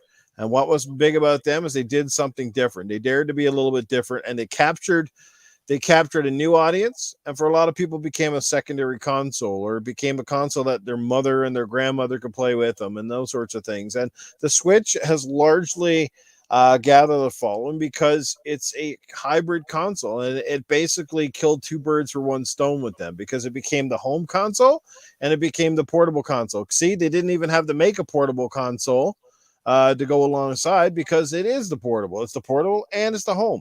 Is it right? Should it be better? Absolutely. Certainly now, like after 4 or 5 years, 4K 30. They definitely need to. Something tells me they will when they make their Switch 2 or whatever they're going to do. And it'll be just up to a little bit more up to par, and they'll sell another billion units of this damn thing, But I just want to say off record, see the crap that you just started, Drago? Because Chase just said, do a God of War Kart, but a battle royale. What the hell? What are you guys smoking? Chase, man, you just said my Christmas list, man. That's almost crazy as playing Smite. If that's your Christmas list, you need to change. Smite? If that's your Christmas list, you need to change religions and go to Hanukkah. Oh shit! Smite Battle Royale. I gave him an idea. Oh shit! Oh damn! Nobody realizes how much potential there is for PlayStation though to do these games as a service games, right? Yeah. Because all they need is for one out of those 10 games to succeed. If one out of those 10 games succeed, that'll cover the dev costs for the rest of the failed games, and it'll probably then you probably got a new IP that you can build upon, make maybe movies out of, whatever the case may be. And by the way, it's a constant flow of income. And usually when a game as a service game hits like Fortnite or Call of Duty, it's the money you make is it dwarfs everything else. Like they'll wish they dropped God of War a long time ago, making it as a third person over the shoulder game, because they're only like that. But you see, a game like that has a ceiling, right? You can only sell to so many millions of people.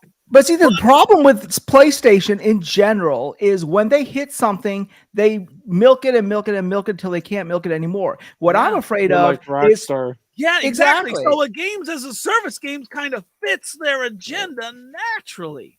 But if one of those suckers hit, then all of those games that we like, those walking simulators, are gone. Everything you're going to get is games as a service. Everything is going to be, they're going to have Naughty Dog do games as a service. They're going to have all these people do games as a service. Every one of these things. That's how PlayStation's MO is. They said 10 of them coming. So I hope none of those suckers hit. How many games as a service games does PlayStation have right now?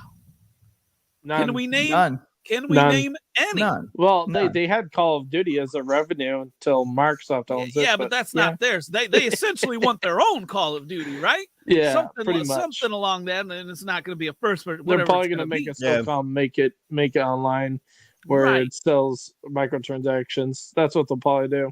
They've got a lot of there's tons of things they could do, right? But that's their goal. And see, I don't mind them diversifying. The problem is that they don't. When something hits, that's all they do. Right now, they're in a good cycle. At least I'm freaking selfish. I like these games. So screw anybody who doesn't like them. If you don't like to walk around, hey, I'm fat. It's okay. I don't like walking around. I get my steps in by watching Aloy walk around. All right, I'm good. Hey, buddy. Okay. I agree with you, dude. Like I'm saying, like, yeah, they should have a little bit of everything. Have 2 studios that do the walking simulators like you like.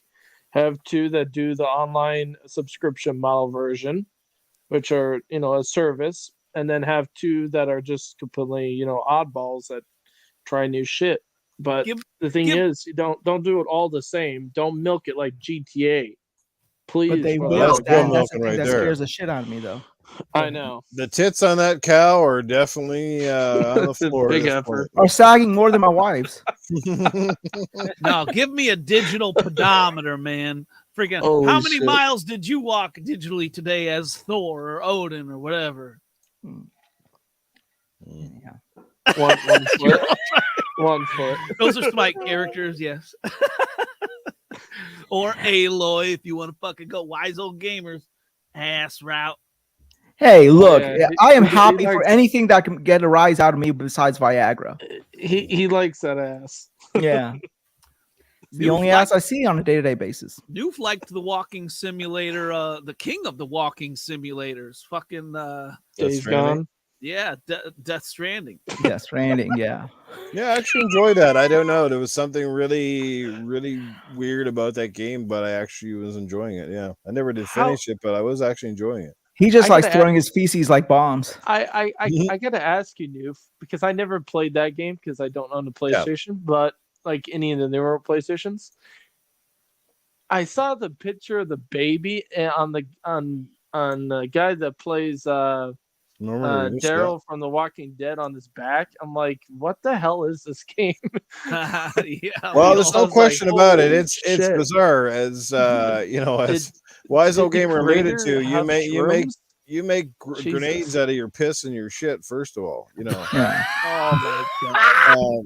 Yeah, that guy Yeah. must have had shrooms. A lot of fucking Yeah. shrooms. Yeah, you go get in the shower every time you get to one of the bases. You have the shower, and then it'll give And you the it's option to piss. shower, and then have a piss and have a shit, and every one of them makes a grenade. You see, My the wife- go ahead. My wife says she likes it when I'm high.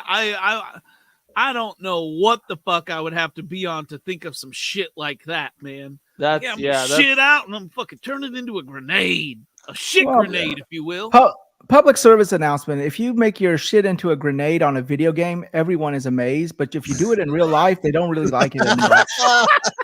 You'll I'm blow just up. saying. Uh, Yeah. Wise I'm Old just Gamer. Norman Wise- Reedus. Wise Old- The kids Wise- don't appreciate it as much. Wise Old Gamer gets sent to war. He's like rolling up a ball of shit and tossing it across the battlefield. Eating This fucking worked in a crayons. video game. And You killed take this, Putin.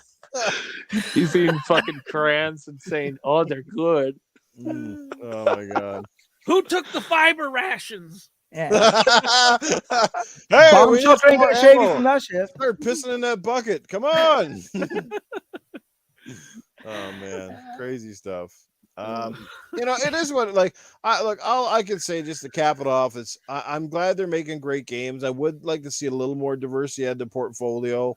But we also know that games are very expensive to make. They take a long time. So there's a little bit of a gamble. And like I said, right now, we see this across the industry. Well, it's not just Sony, though.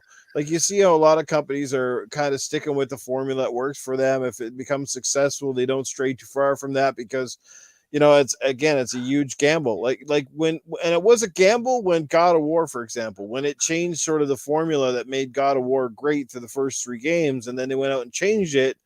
But lucky enough, it paid off for them, and that game was a massive success financially and, critically. So, whatever works, man. I like their games. I would like to see a little bit more, but we'll have to see where it goes. Like I said, I'd like to see SOCOM come back. Yes. Maybe Insomniac does explore Resistance again, or maybe somebody just builds a completely new IP with a big budget behind it. So. I'm calling it. When Noof stops podcasting, he's going to make a hat with a red baseball cap, and on that hat, it's going to be "Make PlayStation Great Again." Actually, yeah, I bet. Actually, you know what? I'll take your bet. I bet you he will. Riding down the interstate in a motorcycle with that hat on. No, I'm gonna get a custom pair of underwear that says I'm making shit grenades. Don't let Crazy Lou see you. He'll wear it on his head. Yeah. He'll catch him in his mouth. Yeah. Please. In the middle of my rant, Nukes made shit grenades. Yeah, shit grenades. Yes, I've dropped a few shit grenades like during the Yes. Oh man. Alrighty. So is it a shard a shit grenade technically? A shirt? Yeah. Yeah. That's called that's you pulled a pin too early on that one. That's what happened. No, I pulled it a bit too early. Here we go. That's gonna leave a mark. It's like a queef. Yeah. All right. Here's a fun topic as we get into number 3. Sticking with the PlayStation theme here. Bugsnax finally coming to Xbox. You guys excited? Who wants to play with weird hands? Bugsnax. It's coming to Game Pass too when it comes out. I thought that could only work on the PlayStation and the SSD. Oh, probably. Power the SSD. Yeah. You turn your fingers into giant wieners and your head into cucumbers. If you need to be lit to play that damn game, I mean, it looks worse than freaking what's it called? Grounded. Oh yeah. Grounded is awesome. Oh, I love Grounded. It's great. It's about as good as Smite. But hey, Smite's better than Bugsnax. Let's not even compare the two. Let's not even go down that road. That's sorry, insulting Titan. me. Sorry, Titan. Yeah. Man, that's right. I just gotta say once again, with Wize Gamer sitting at a gigantic looking chair and then that big laptop in front, he really looks like this little tiny shrunken dude. He looks like he just came off of Willy Wonka or something over there. Well, what can I say? Last night my wife milked me good. It's Mike TV over there. Oh man, it's crazy. Anybody here in the chat excited about playing Bugsnax? I mean, a lot of Xbox fans obviously ragged on the game because that was one of the highlight reel games when PlayStation 5 was announced, and we're kind of like, what the fuck is this? I mean, I can see how lots of parents and their kids are going to definitely give it a roll. And just because it goes to Game Pass doesn't mean I'm going to be firing it up. I got no urge to play or eat or anything else. Bugsnax, okay? So it's a no for me. How about you guys? Who's playing it? DrawnTJ, I see you're all over that, right? You got that thing pre-downloaded, don't you? Nope. No. I saw the trailer for that when they first announced it for PlayStation because I was watching Dirk Griggity's channel when they were watching the PlayStation thing, and they were judging and stuff. And I'm like, nah, man, I gotta turn my screen black and go back to work. I'm like, nah, I'm good. I went back to getting on my forklift. Enough of that. Yeah. Nah. I mean, I bet the developers probably worked their asses off to make the game, or they tried their best. But the thing is, I mean, I guess it can appeal to kids, but if you're looking at anybody over the age of 14 and older, good luck. They're playing Fortnite, so you already missed that crowd. Well, you got to give them credit for one thing, at least the originality of the damn thing. We were just talking. Yeah, you wanted that, right? Yeah, there is some originality. I mean, give them credit for that. My grandfather loves the game, but he's had true strokes, so it's okay, I guess. Does it give them strokes? I don't know. Titan Drago said he played the change has been named the Butt Snatch. Now that's a game I could get it with. Hey, look at Eternal Should Die. Look what he wrote in the chat. Bugsnax equals Elden Ring. No, Bugsnax is greater than Elden Ring. Symbol. That's a greater than. As the two men teachers jump all over. Need to give you a pop quiz right now, man. The difference is one game you play. What the fuck? Go to ISS. No 3-bit. No Bugsnax for me. No, sorry, bud. That game gets ragged on, but if you play it with enough edibles, it's pretty good, actually. Either Wize, you have to be Wize loves this game. He lives shit face drunk. Exactly. And I'm going to tell you this, Wize.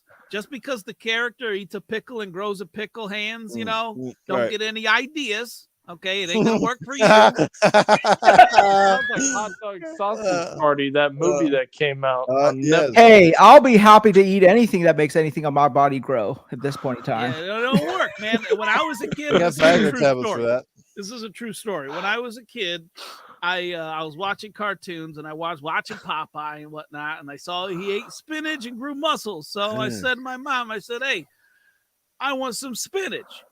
And shit, and this is not a normal thing for a kid, an 8-year-old kid to ask their parents. So she's like, "Why?" And I said, "Because Popeye eats it and he grows big muscles." So, being the awesome mom she is, she went out and bought me some canned fucking spinach. Canned fucking spinach, okay? Probably 20 cents or whatever the fuck. So I eat it and I immediately I'm like, it was the hardest thing to do as an 8-year-old kid was to swallow that first bite, but I did it. And then, I'm like, and I look at my muscles and they didn't grow. I'm like, he eats the whole can. So I took another bite, fucking threw up everywhere, man. Never tried it again. Well, my mom told me the same story. She said, if you eat the spinach, things will get bigger, just like Popeye. So the thing was, I ate the spinach and then I jerked off. And then, of course, I cried for days because Mommy, my dick didn't get bigger, but it's fucking green. I don't listen. I don't. Gamer, there you go. I don't listen to what my mom says. She told me that if I masturbated too much, my hands will get hairy and stuff. So I took my stuff and put it on my head, and no hair came out. So, oh well. My mom's a freaking liar. Well, you got all the hair on your head. Look at all that. Yeah. A toupee. Oh shit. Tyrone in the chat making me feel better. He said every kid wanted spinach when watching Popeye. But you'd end up with that lanky ass girl olive oil. So go for it. Oh, I know. She looked like damn pieces of spaghetti. Why just don't like olive oil? You bend her over and break her in half? No, Popeye said I love oil, not olive oil. How does she have sex with Brutus or Popeye? How does anyone bend her and not break her in half? Oh, she spreads real easy. Well, it is olive oil. I'm Popeye the Sailor Man. I fucking live back at my van because I ate my spinach and scrambled the fish. I'm Popeye the Sailor Man. Oh my god, you should do commentary for cartoons. Splendiferous drops $2 in the super chat. Here's what he had to say. Ooh, take it away. Is that chair made out of turds? A collection of turds? Well, no, but it smells like it is. Oh, you shitting yourself over there? I don't want to know what that chair is stuffed with. Titan. Hopes and dreams. Hopes and dreams. It does look pretty comfy if the backrest has anything to do with it. Yes. And poor little kids that didn't make it. Hey, Noob, I bet if Wise Old Gamer gets up, there's probably a big dent in that chair. Well, probably. No, there's a hole in that chair. Oh, shit. Usually that's Noob that does that. Well, let's put it this way. I don't let any hole go to waste. Well, there's a reason they call it upholstery. Yeah. Oh. Oh, shit. All right. What topic were we on? How he got inspiration from Popeye. I got inspiration from Bugsnax. Yes. Yeah. Let's talk about Dreadpool being an asshole in the chat. Let's talk about that. He's just constantly giving you the smite down, isn't he? That's the new topic. Yeah. Dreadpool and his hate of smite. Hey, I agree with him. Smite is better than Bugsnax. Yes. Spooky Sprocket hanging out with us. I saw Trinity Worry in the chat earlier. Good to see Trinity here as well. Tyrone Israel, what's going on? Massol still hanging out with us. Eternal Shajai. Chasey Jones is up in here. What's going on, brother? Good to see you. Dreadpool here is always Splendiferous hanging out with us as well. Like I said, lots of great people. Tyrone Israel, Jason Max, what's going on? 3 Bits in the house. Good to see you. 3 Bits, been a while. And Sir X-Man is here. Listen the whole time. Now he's at home. He can relax and listen in. Good to see you, Sir X-Man. And there we go. So we're caught up with the chat once again. Look at what Massel's saying. Do you know how many Asian kids made that chair? You know how many Asian kids are in this chair? all the ones that failed to get the job done. That's dark. Oh my god. It's going to a dark place. Yeah. Oh, wow. Shit. Oh god. Wow. Oh man. What was the next topic? Oh Jesus! Oh, God. What do you know? We've gone off on a tangent when the topic was Bugsnax. Yeah, I'd rather go on a secant. Yes. Oh my god. Bugsnax. Where are we at topic wise? We'll do one more here. We'll get to this one. Guys, I wanted to ask you about Halo Infinite and sort of where we're at in terms of the grand scheme of things. Yes, Halo Infinite. I mean, obviously, Halo Infinite got delayed, came out, had a very strong start, kind of was buzzing, people really liking it. But lately, the mood seems to have soured a little bit. I don't know if you read today as well that obviously 343 is going back and adding more stuff to Halo the Master Chief Collection. What the hell? Really? Yeah, exactly. Yeah, the flood. Oh, Yeah, they're going back to do the flood and some kind of experimental cross play thing. I'm guessing with PC. It's Fireflight or Fire. So, yeah, Firefight. Like that. Firefly sounds like what's happening to Halo Infinite right now. It just raises a lot of questions for me. Like, what the fuck is going on? And why are you even bothering with that game? That game should be a closed. It should be a closed door. It should be all in on Halo Infinite. And get the modes promised and delivered, because we're starting to see, there's people still playing Halo Infinite, but the numbers have dropped off significantly since they started. It looked like it was going to be a runaway hit. So what is? I heard it's a humanitarian. Right now? I heard it's a humanitarian crisis. It could be right now. I think apparently they're selling copies of it for like $20. 6 months after launch or whatever the hell it is, that's usually a telltale sign that things are starting to definitely peter out, so to speak. So how do you guys feel about it? What is going on? Can they resurrect themselves, or do they have a Battlefield 2042 situation on their hand here if they don't get shit or get off the pot, so to speak? Well, what is going on, guys? And let me just get to the super chat real quick before we get into the answers. We got our good buddy from Good Morning Xbox, Eternal Shaddai, who drops $5. There you go. Read her out, somebody. Good evening, everybody. Is anyone hyped for Kingdom Hearts 4?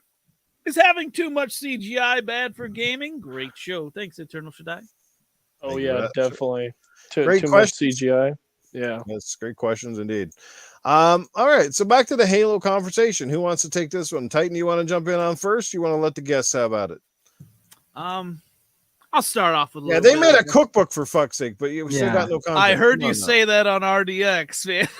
Yeah, no, that's true. There's a cookbook, Halo cookbook out. We're still waiting for co-op. Come on, that is fucking hilarious. Yeah, man. let Tyne go first. Yeah.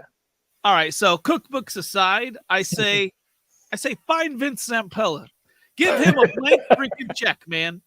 Tell him to fill in the fucking numbers, because he's worth more than the and hire him, have him lead 343. He's worth more than all of them put together anyways. If he fires everyone in the department, so be it. He'll fucking hire everyone he needs. That dude is the man. Get him under the Microsoft umbrella. Like, that is the number one talent that I want to see Microsoft. Fuck a studio. All right. After Activision, I want Vince Zampella. That's what I want Microsoft to fucking do, because that dude can fix anything, and I guarantee he could fix 343. And if you said, is 343 like in dire straits? I don't think they're in dire straits by any means. I mean, they still have a very good workable game out there, right? Right. They simply need content, and that's all it's about. What their content roadmap is a fucking disaster. And it's not enough. So, but what could save that is a BR. Maybe they've been working on it for a while. And I hope to God that that's the case, because at least then they have an excuse, right? At least then it's like, oh, well, they've been working on this and kind of crunching the shit, and that's why there's no co-op, and that's why there's no fucking Forge mode, yada, yada.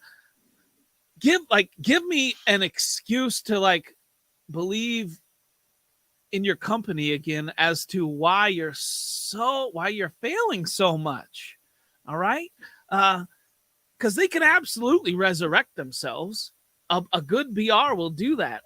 And I'm telling you, hey man, Vince Zampella, he's got the fucking experience, man. You need someone with experience because whoever's at 343 right now has fucking none, or at least they're fucking acting like it.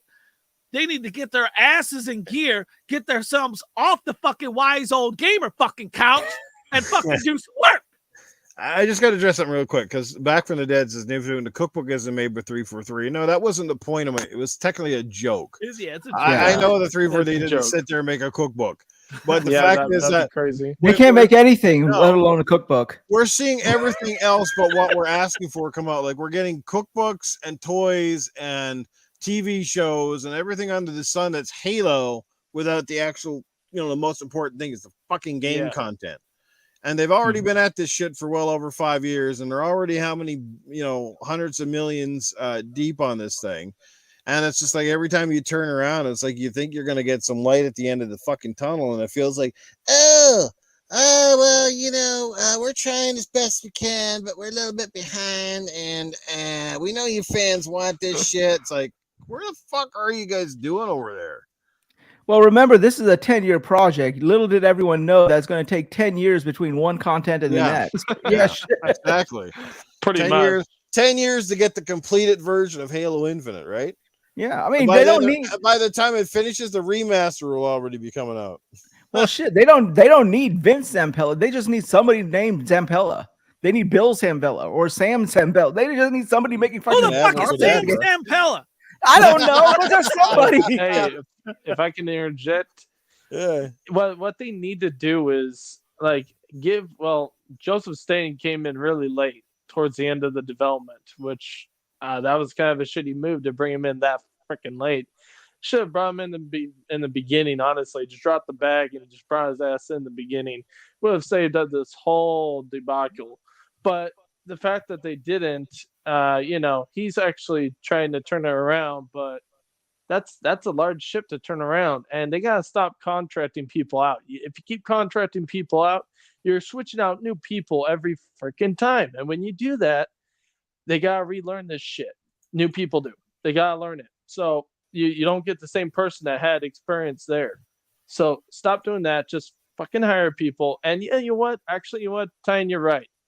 I would go get Vince Zampella and have him work with Joseph Stain. Have Joseph Stain work on the fucking campaign and have Vince Zampella do the multiplayer. Fuck it. Do it.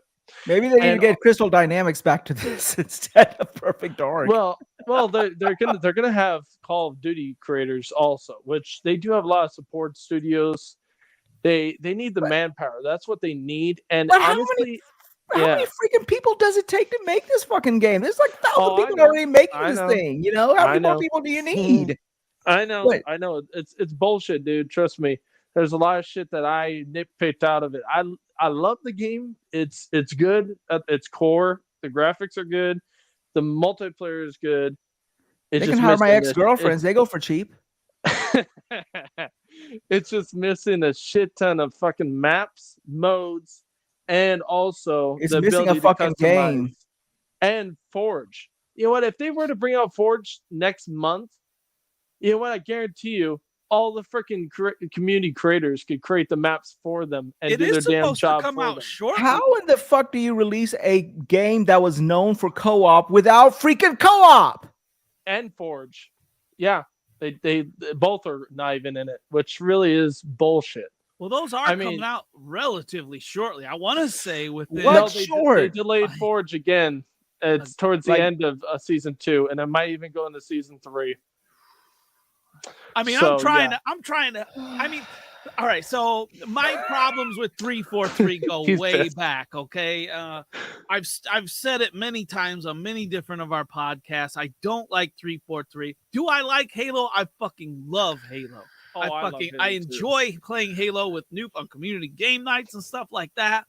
I haven't been hardcore into Halo since Bungie owned it, but at least it's still fun to come to do like once a week for a community game night or something like that, right? With it, and that's what it's all about, the community. Like that game brings a community to game. It brings the community together really nice, man. The game right now 343 reminds me of me. They keep telling me it's coming, but it never does. So pretty much the opposite of your sex life. Exactly. Oh shit! I'm coming. I'm almost there. I'm coming. Shit, I lost it. Are you done yet? No, I'm still coming. Coming. Have you found it yet? They wait. Is it in yet? 343 wasted so much developing this. Is it in? I don't know. Yeah, it's like, does that mean my dick is small or your fucking Grand Canyon is? Or you're just loose? My dick's small. You just fucking really loose down there. You got a little echo. Noof, can we talk about the slip space engine real quick here? Because let's compare. You can because slip slip it space. Talk about it. Oh, it's slip space, all right. Slipping into next year. Go ahead, Ted. Slip space came out at relatively the same time as Unreal Engine 5, right? Yeah. So what have we seen from slip space and what have we seen from UE5? How come they're fucking night and day differences? Well, you want to know why, Ty? I'll tell you. I real do. Quick. So Unreal Engine's had multiple variations of that engine. They've reworked it 5 times. That's the reason why. So they fucked up at one point and they fixed it and they've added on to it, which that's what you have to do when you start a new engine. That's actually what they're going to have to do with slip space. If they don't, then they just wasted a shit ton of money by ditching it. Now, the thing is, all game engines always start from the beginning, and they are not perfect. I mean, fuck, look at Bethesda's. That's a good example. But my point is, it takes a while to get the kinks out and actually make it work to the point where it's gorgeous and it runs well, and you're getting all the fucking features, all the bells and whistles, like a new luxury Mercedes where you get everything you want in the fucker. This is what I gotta say. If you did what you're saying is right. Yeah. What you're saying is absolutely true. But here's my question. Okay, why go ahead. Take this engine that you own to just save on royalties? Because when there's such a so you're telling me they're gonna keep investing in this shit space engine until they get it to that level? It's called the shitstorm engine. Yeah, I think they're gonna do it for this Halo at least, or until, because let me ask you guys all. Well, yeah, they drive. Hold on. I want to ask you a serious question, all of you guys. Okay. Isn't it true it's easy to port over someone's game engine into transition it over to Unreal Engine 5, like any game engine? I've heard that. Yeah. Okay, then you know what? Keep on working on the slip space engine only for this year. Just hear me out, Titan. Okay. Only for this year. Make it one so that fucking year. Wait. Yeah. Halo's supposed to last 9 more years. Oh, yeah. I know. Okay. So what they can do is get the core part down and get the forge done and the co-op done, and then after that, freaking, I'd port it over. I'd port it over to Unreal Engine 5 and have it bring up all the resolution. So then, all what the graphics fuck was all this time and energy creating this engine? Then, if you're just I don't know. Somehow. Here's the thing. No. You guys fail to realize this game was not supposed to come out when it did. It was supposed to come out a year prior. If that was the case, I mean, as much as I hate supporting PlayStation fans, but if that game came out when it was supposed to, it would have been a bigger shitstorm than Cyberpunk. Playing it. Yeah, nobody be playing it. That game looked like dog shit. I mean, probably plays like dog. There probably was nobody there. There was like probably one grunt sitting there, like, Yeah, I mean, the gameplay is good, and that's the thing. I mean, yes, you guys are right. We need content. I'm sorry, but we can't put guns in our game right now. Is it because of development? I know. I know that is bullshit. That's not a fucking excuse. I mean, the gameplay is fun, and it definitely works better than Call of Duty and fucking Battlefield, for that matter. But yeah, they need to get their shit together. And if I'm Joseph Stain, I would start. I'm gonna cuss again. Screw it. They need to fucking start firing people that are not doing their damn jobs. They should have just left Halo. It should have been called Halo 6, and it should have been a linear experience like Halo 4 and 5 before it, with better graphics, a better story. It should have been left on the Havoc engine, and Bob's your uncle. We'd probably have this phenomenal fucking game. But they decided, hey, we're going to make this open world, and the goddamn game that's supposed to keep people playing the same goddamn game for 10 fucking years. And just shit show. And I can only imagine that this is my joke version of how I see progress going. I see Phil Spencer coming in just over a year ago. You know, when things were bad. You know, after the E3 debacle, and he goes, "So guys, how's progress coming to the game?" Well, Phil, you know, the people saw the game. And they saw Craig and they didn't like it. So we're going to need probably another year. Okay, Phil? So it's like, okay, guys, I'm going to give you another year. I'm going to give you another year, guys. $4 billion in advertising. I'll give you another year, guys. I'll come back and see you, and you let me know. So he comes back a year later. So, guys, how's Halo Infinite looking now? And the guy goes, well, Phil, you know what? We fixed Craig. It's ready. Craig, I heard there's a fat lady on the roof of 343 singing her heart out. Craig looks a lot better, but everything else is missing. Okay, guys, we're gonna ship it now, okay? And we'll give you another year to see how you do. well, to be fair, Noof, like from if you watch the interviews, apparently Joseph Stain actually cut a lot of shit out just to make it come out on time. 60% of the game. I know, so why can't they just fucking port it in? I mean, fuck. You know what game? You want because it probably doesn't work. Hold on. You want to address 60% of the game? You all need to be fired. How do you cut fucking over half the game and still have shit that's not out? I can't take it. Yeah, like we got 30% of the map in this game you can't even explore. Yeah, true. Right? What the fuck? Yeah, but like I just don't understand how Xbox 360 games, they used to add expansions like every 5 months. And I mean, it was a real expansion. It wasn't like an update, or it wasn't where they said, oh yeah, it's going to take like 3 years to frickin', bring your expansion. You know, like how Forza takes a while to bring their shit. But you know what the thing is? I just don't understand why studios can't do that like they used to. I mean, if they were able to do that on that shitty old hardware, and I'm not trying to say Xbox was shitty, I'm just saying for back then compared to now, why in the fuck is it taking longer to make expansions go? Like seriously, I want to know seriously. And that's the perfect question. Like, okay, like this game, right, was supposed to be out several years ago. It was already in development for a very long time. So like for me personally, as a studio head or somebody leading the project, I'd be like going in, and after a year and a half, if you don't have your shit fucking figured out and you don't have a solid foundation of your game, yeah, you better be figuring shit out. Because if you're just coming to me like after 3 years and going, yeah, man, this game's looking pretty fucking rough, I'd be like, what in the fuck are you doing? And who did we hire? Right? Well, you're too busy. We hired too many people that are busy on social media worried about if I told the girl she's good looking, if I'm sexually harassing her. Right? That's the fucking people you're hiring. Right? I mean, the only thing good about the Slipspace engine is when I look at the Slipspace engine and see how stiff the grass is, I'm like, hey, maybe I can use a Slipspace engine to make myself stiff. Call of Duty has all kinds of development issues across most of their studios, sexual harassment, etc. Breast milk being stolen, and they still being spiked, not stolen. A lady committed suicide. Put out a game every year.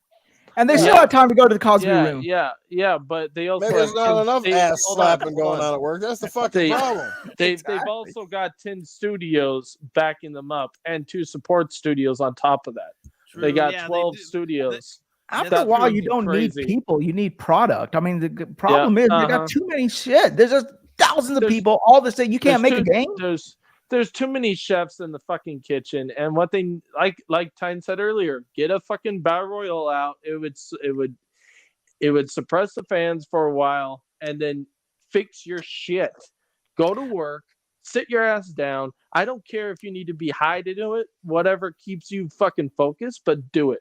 Just do it. I don't care. I don't care what a few maps.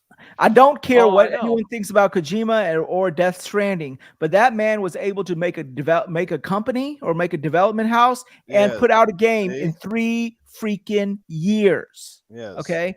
Here you have, and he had 100 people working at him.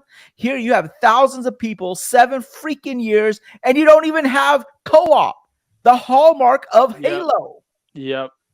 They don't even have local co-op. I mean, I know a lot of people listening to the podcast tonight feel that we're probably going a bit hard here, right? Yeah. Maybe it's like the only thing hard I can go. Well, I mean, you gotta look at it like this, guys. I mean, yes, we have every right to be pissed, and yes, we have every right to say what we have said so far about it.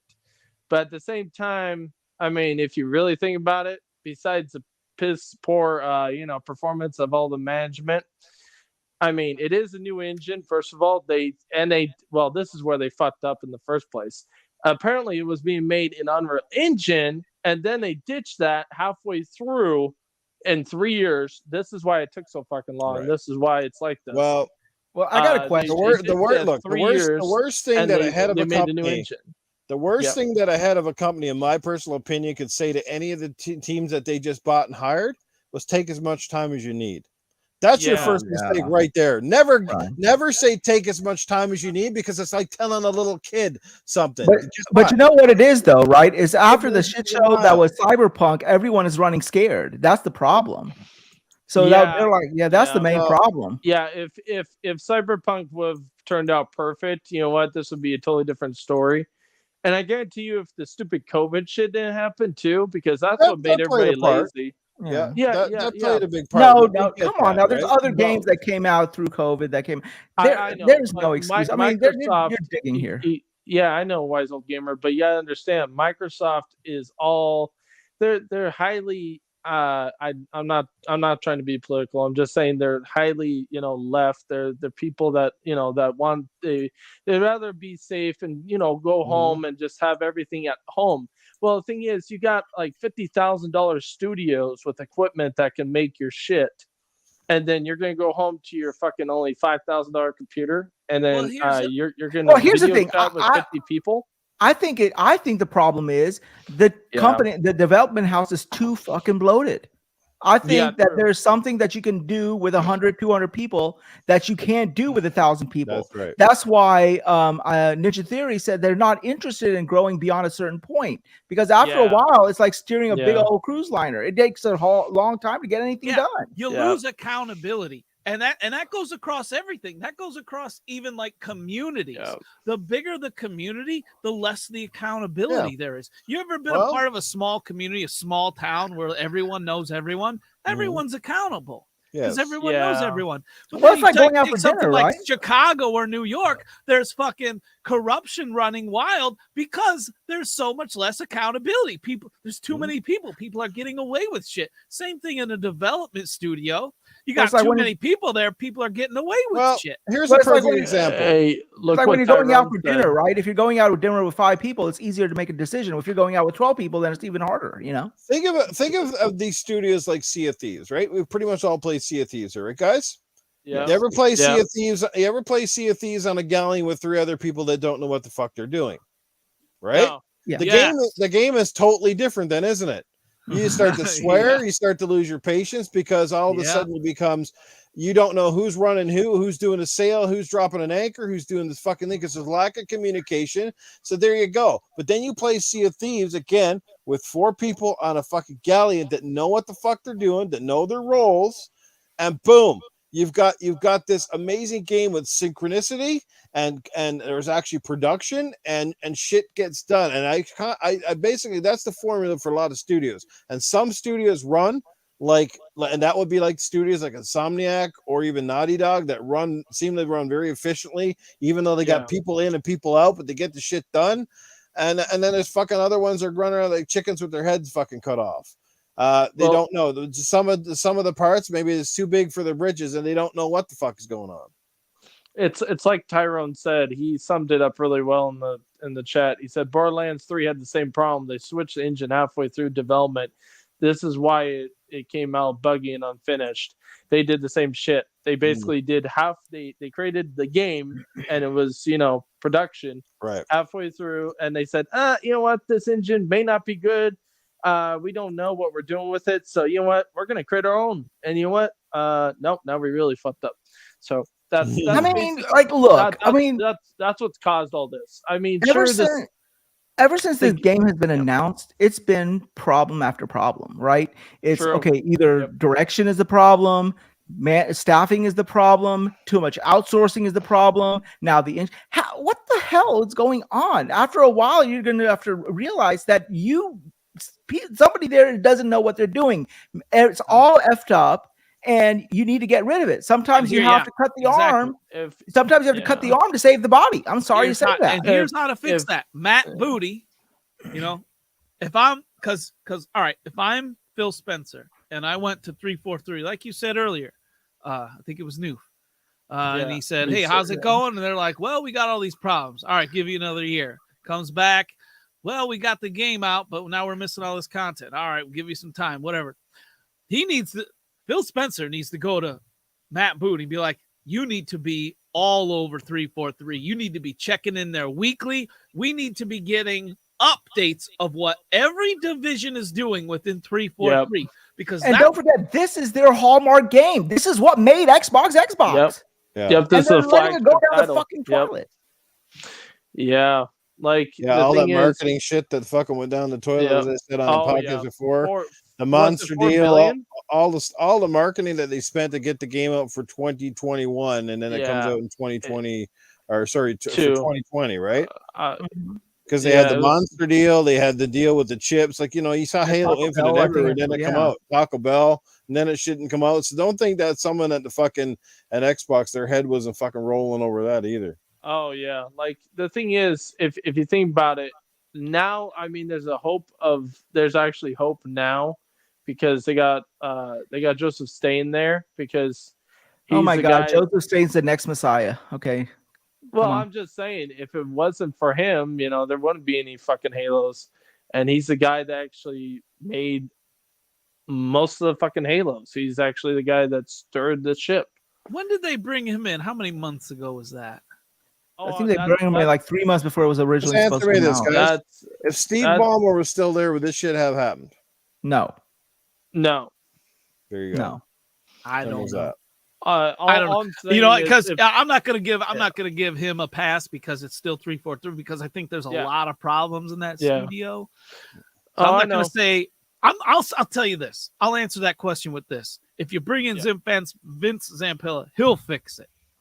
That guy is like the only guy I have trust to fix a fucking broken studio that's not running like a well-oiled machine.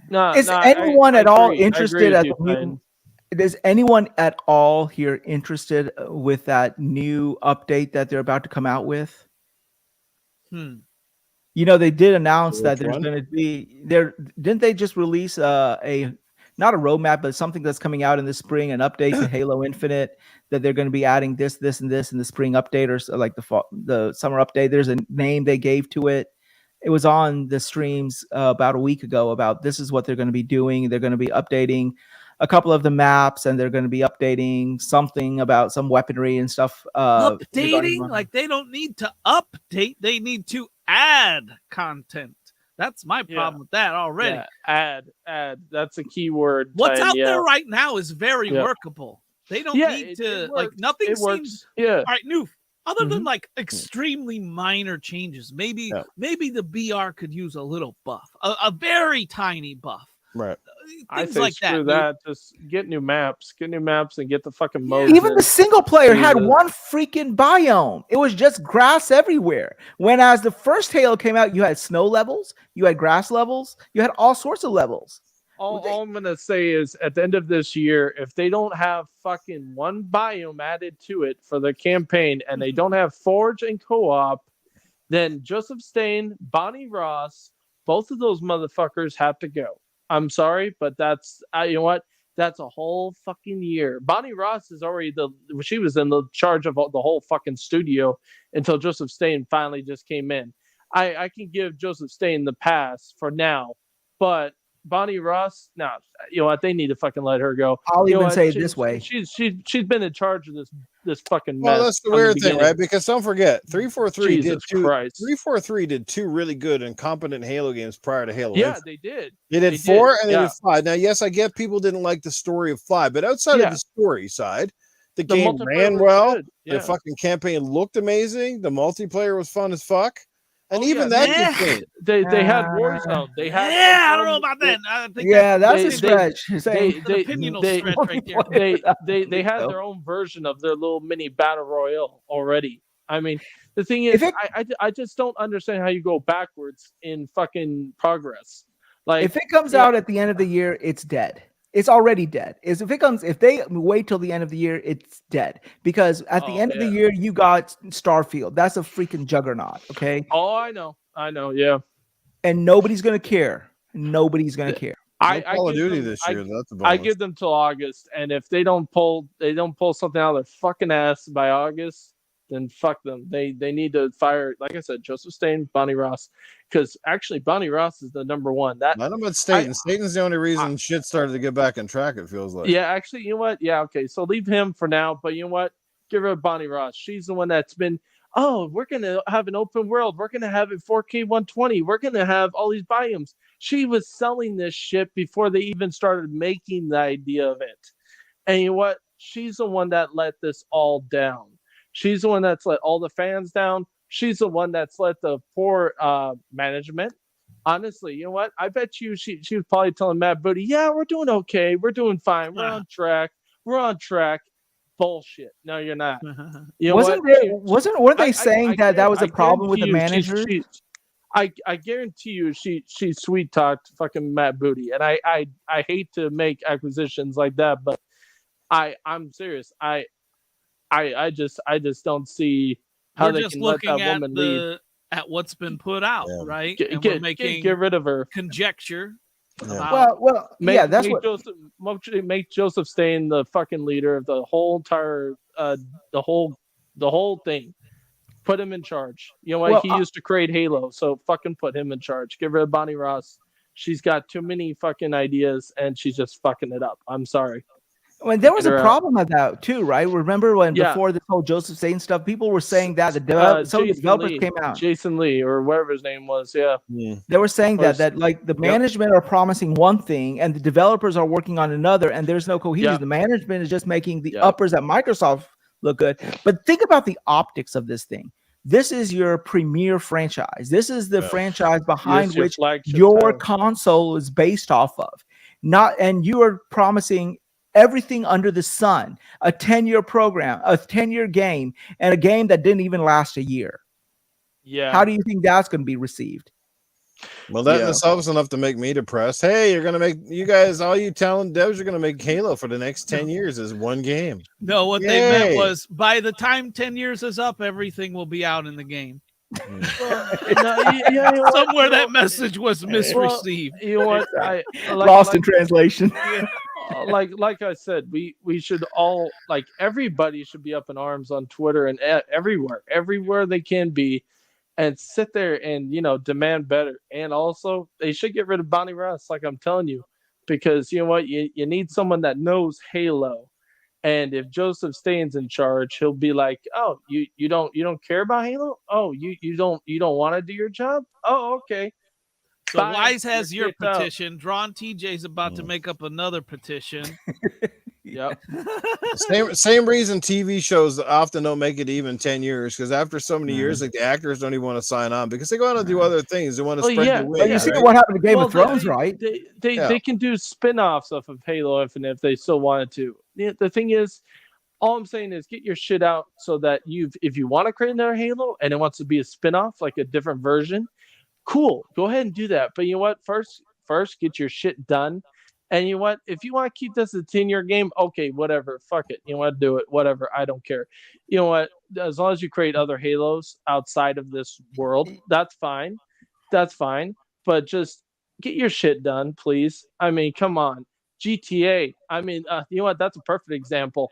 You know what? That shit didn't have online. That shit was the opposite of what we're dealing with fucking Halo. Halo doesn't have online co-op or local co-op for that matter. Right now, all Xbox is doing, Xbox is selling us studios that aren't selling us games. And exactly. GTA didn't even have online. It took 3 years, and then they finally made online, and now it's their biggest fucking cash grab. Halo was that buttloads. Halo was that 20-year-old chick, nice, tight, and moving nimbly, right? Yeah, that's what it was. They drilled her. And now it's one of those people, one of those girls one of those cheap hookers that you get in Bangkok. It's like a woman from Walmart at 3 a.m. There's only 3 studios I trust at Xbox right now, and that is Playground Games, Coalition, and Ninja Theory. What about Obsidian? No, Obsidian. I don't even trust those guys yet. Yeah. Obsidian is okay. They got to come I out with just don't something. trust 343. They got to come out with something better than just what was that last one? The fucking Outworlds. Well, Well, to be honest with you, I'm having second thoughts with all of these development houses under Xbox's umbrella. They've talked a good game, but they've not shown me shit. Well, they've shown me shit, but they've not shown me something good. I liked Outer Worlds. Have 1. we even seen anything announced from fucking Bethesda since they've been bought? Has anybody announced anything yet? Really? Starfield's only one. Starfield. And let's not forget, there's 2 development houses that have. And Avowed. Well, never mind. That's not they used to be partnered, but never mind. Well, we know they're going to be working on Elder Scrolls after Starfield. Yeah. And don't forget, you got 2 development houses who've not even announced a freaking game yet. You've got In Exile and you got Compulsion. What the fuck they're doing? I don't know. They got a nice office. I would like to work in that office, but apart from that, that's the only thing I know. Yeah. That's where I see the Microsoft money going. You keep talking about these studios and nobody's saying shit. I mean, you went from, we don't want to announce games too far out to basically going, oh, I don't know what the fuck is going on. Nobody's Look at our chairs. You got a million games in development, but fucking, we haven't seen hardly any of them other than the games we knew about back in 2017-18, which was like Psychonauts 2 and whatever the fuck else, In 2 years, if we don't see any new games from what they've been trying to sell us, then I'd grab all the YouTubers that are Xbox, centric podcasts and players and fans, and I would boycott the shit out of Xbox and say, you know what, Phil Spencer, you talked a good talk, but you fucked us over, boy. You fucked us real good because you know what, you're not giving us shit. I'm sorry. But, I mean, I know this is sounding like a shit show on Microsoft, and I love my Microsoft games. I love my Microsoft console. I do. But they don't have anything. But there ain't shit to like right now. Yeah, there is. There's plenty to like. I love Forza. there's I still love lots Halo. like. I love all of it. But the thing You know what is, I'm trying to say? There's you're talking a properly. good game, but show me something. Give me something. Do it properly. That's all I say. I like Halo Infinite. Don't even get me wrong. I think the game is good. A good game. I think it could have been a lot better, but it's good. The graphics are good for the art style they chose. The fucking the gameplay is smooth as fuck, and the servers work versus Battlefields. Battlefields, I'm walking through walls. So you know what? I can't complain. You know what? Besides the content, 343 actually did a good job. Besides the content, they did a damn good job. Actually, this is probably the most smoothest fucking Halo I played, to be honest. Well, until they give me co-op. Here's what Microsoft needs to do, because Iceman is talking about Game of the Year in the chat.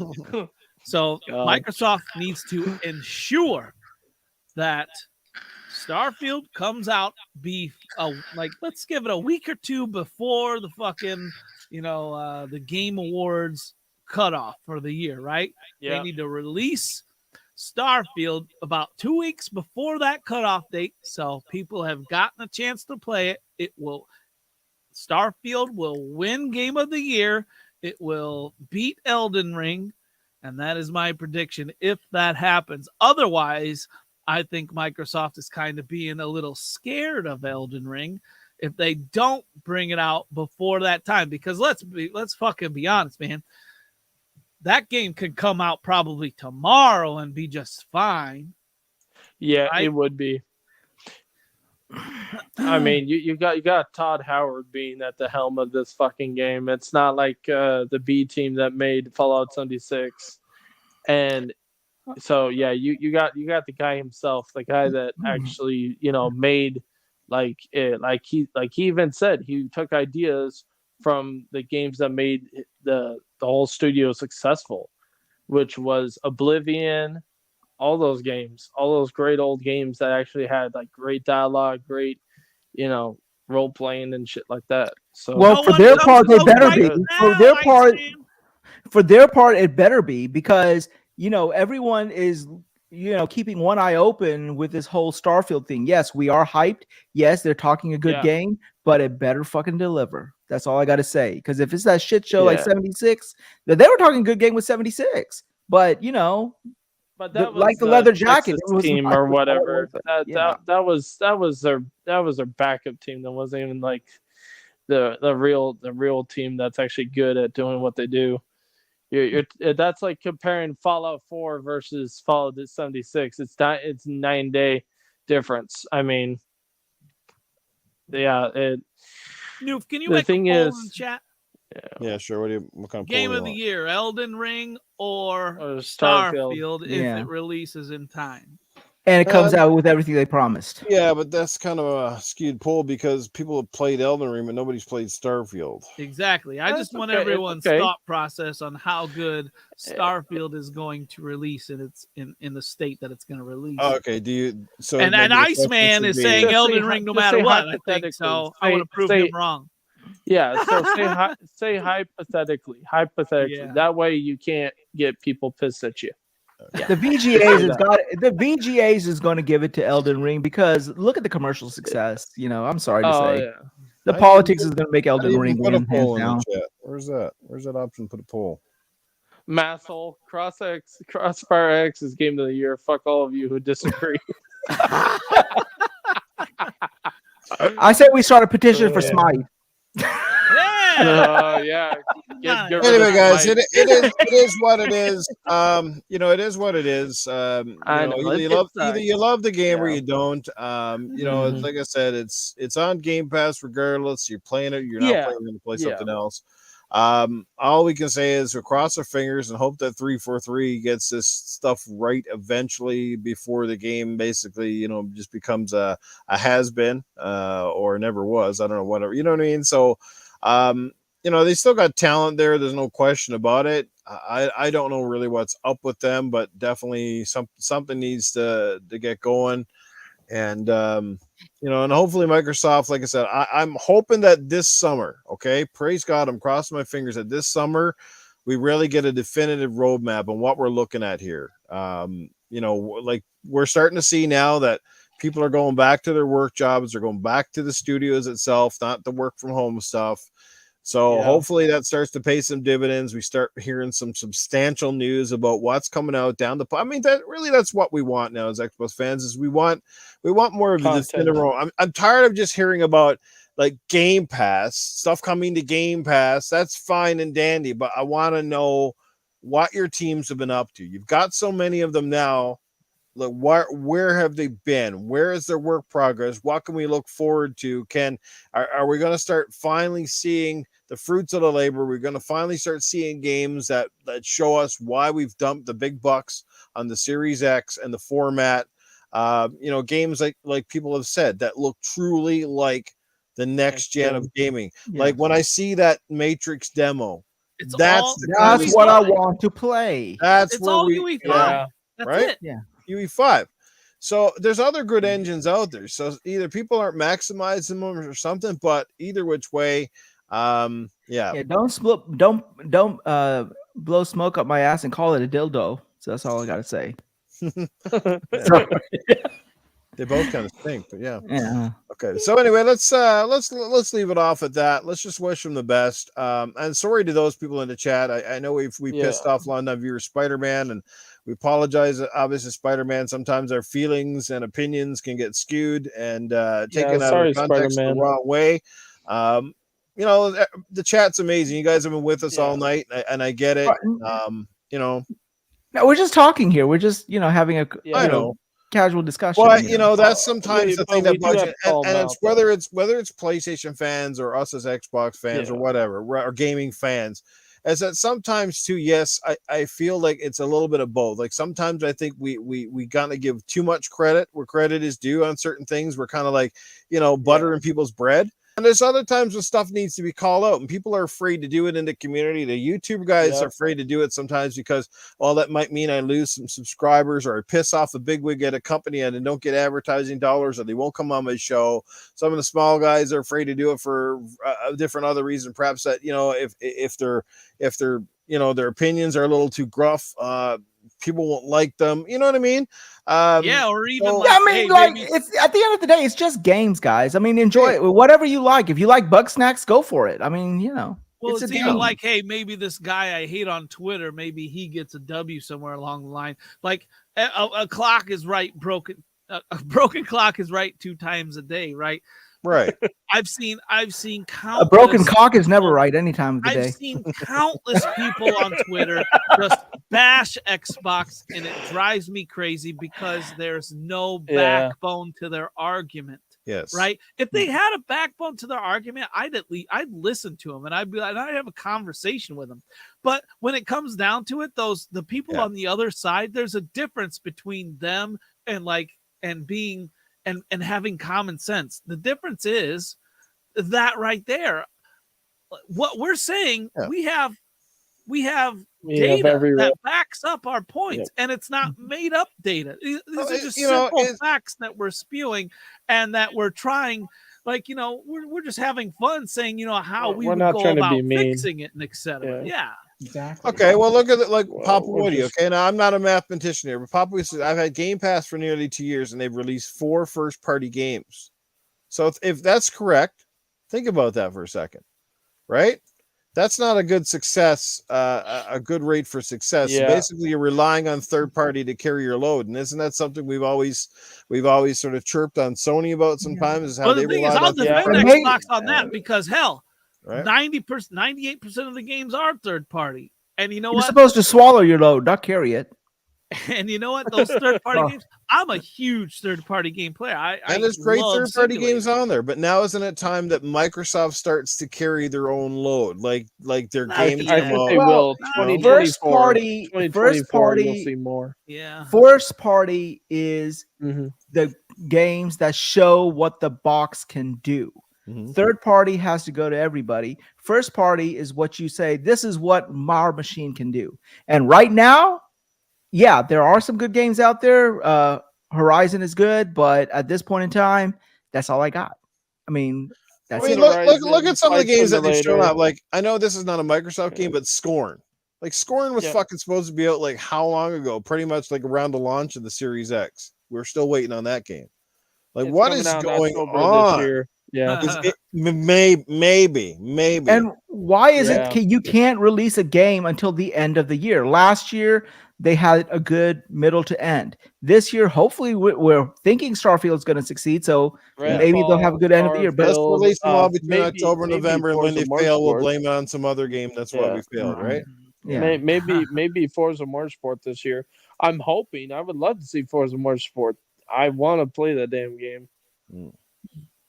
But I don't know. That's like I said, so sometimes we get a little overcritical, and it's just us talking. It's just opinions. None of us know 100% what's going on. I don't work at 343. I don't even know anybody. None of us do. None of us do. We're playing armchair quarterback here. Yeah, that's all it is. One thing that is obvious, and it's got to be obvious because we're not the only people that have talked about this. Something is up when the games take this long to get delayed numerous times.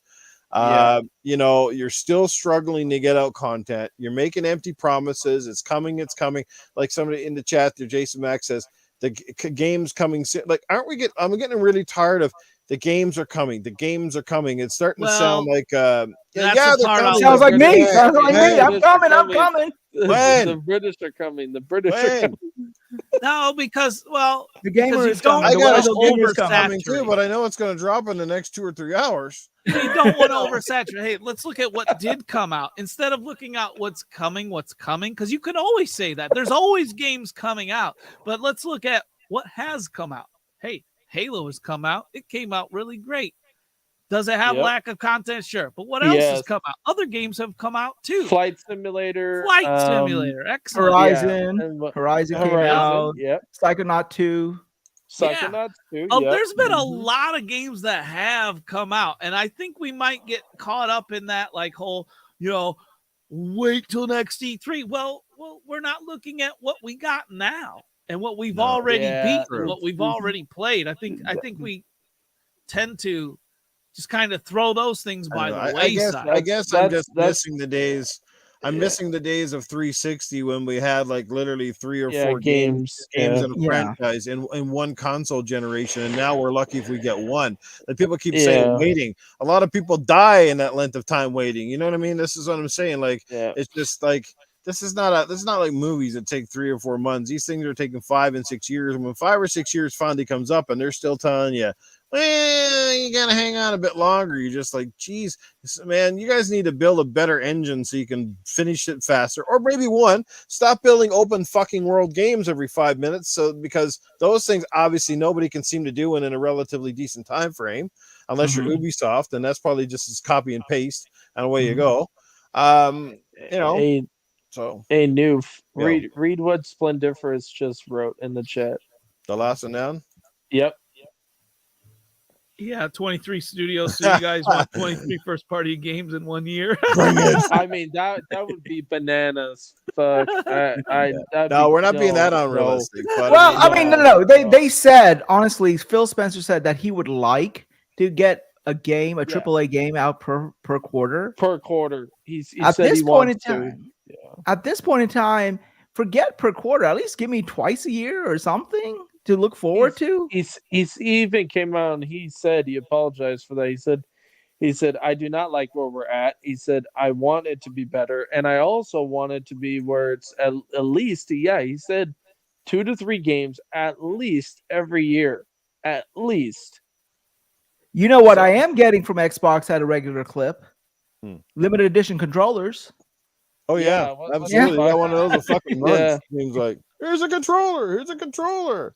Well, those are cheap to make and they don't take long. Oh, absolutely. It's all set in stone. It's the same mold. You just got to change the color scheme. Yeah. Well, I get that, but still, with Halo, I wish them all the best. And you know what? The thing is, with Joseph Stain, maybe they can change shit around. He's already started to change shit around.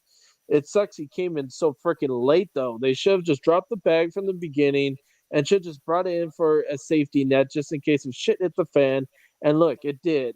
You know what? And like I mean, I'm not trying to be mean on Bonnie Ross. I'm not saying she's a terrible person, but she didn't do her job right. I'm sorry. I'm not trying to be a dick. I'm just saying, when you're in charge of a whole studio, you do not sit there and play the cool guy and just let them do whatever the hell they want. No, you get shit done. Yeah, you can have fun with it, but you know what? At least get your damn work done before you party. You know what? That's fine. Do that. Well, in any industry, we all have outside jobs. We are judged based on our results. Work ethic. Okay. Yeah. We cannot say, oh, well, I'm doing this and I'm doing this or I'm doing this. They're like, yeah, that's all nice and well. Yeah. But what have you shown me? You're not showing me anything. You're talking something. But oh well. Yeah. So it's called results, people. And when people don't see them after time, results often mean if there's no results, it means you don't have a job. It turns around your fans and it makes them go to the competitor or it makes them just quit gaming for a while. Kind of like how you want to take a break from podcasting because you got reasons, but at the same time, you haven't gotten a lot of subscribers, which you should have because you're a damn good podcaster. And, it's just not the turnout that you were expecting, which I understand that. And, it sucks and it's not fair, but you know what? Life's not fair at all. Otherwise, everybody would be rich. Everybody would be happy. True. Everybody would be with no health issues. There'd be no war and shit.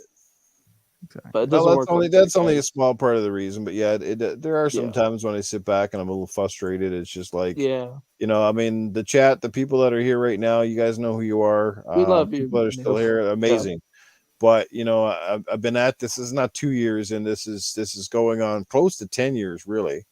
Yeah. Me and Titan have been doing Gaming After Dark for a while now, and it's like, and as many people say, oh, it's an amazing show, and you do look at the replays and stuff on YouTube, and the numbers are like pretty good. You're like, well, like 600 views on this and 600 views on that, and that's pretty damn good. I mean, I'm thankful for any of them. Don't worry, because a lot of people say, well, Noof, I only get like 5 views and 2 people show up for my podcast, so consider yourself lucky. And don't get me wrong, but we all start in the same spot. At one point in time, I didn't even have 37 people. But at some point in time too, it's just like you don't see a lot of the new faces, and you get a lot of people that say, they're preaching this and they're preaching that, but they don't practice what they preach either. I support. Maybe I'm not always supporting by dropping super chats, or I'm not doing this, but it's not all about the money. It's never was about the money. I've never once asked anybody for a super chat or begged for super chats or begged for subscribers. I'm not a beggar. that's fine and dandy, and I'm grateful for everyone. And like I said, and I try to give back where I can, but it's just after a while, you start to think you'd start to see a few new people come over and show up to the chats, and that's, I don't know. Anyway, like, I'm getting off topic, but if you dance on that pole again, I'll tip you $5 super chat.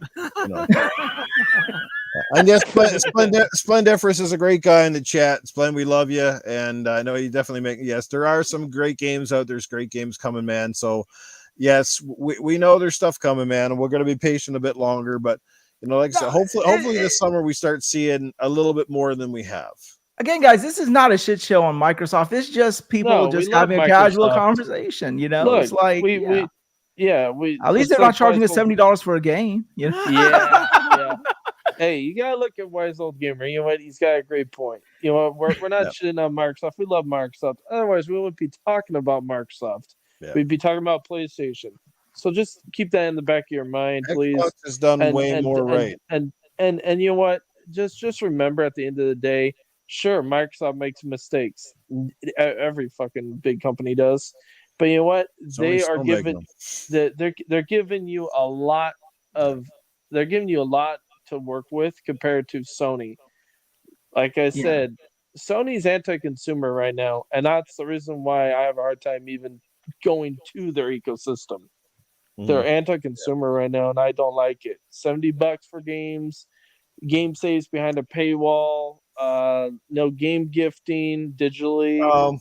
There's a lot. I said that on RDX tonight. I said, like, Jim Ryan, I said, hopefully nobody puts him on a court stand and cross-examines him, because he's gonna burn. He'll be exiled. All the crap that he's basically stated. Well, hopefully Jim Ryan hopefully Jim Ryan has that same problem like Pinocchio does, so somebody can sit on his face. Every time they've been having a great time with Jim Ryan. Because the amount of stuff that they basically said that's kind of gone against the grain is standing. And we believe in generations. No, that's bullshit. And then, this game can't work on any other hardware but PS5. That's bullshit. The solid state drive that we have in our console is outmatched by nothing. What, and Xbox has been almost running circles around it with most of their hard drive stuff. And there's just don't forget, Godfall is only possible with the PlayStation SSD. Oh, I played that last night. It worked fine on the Series X.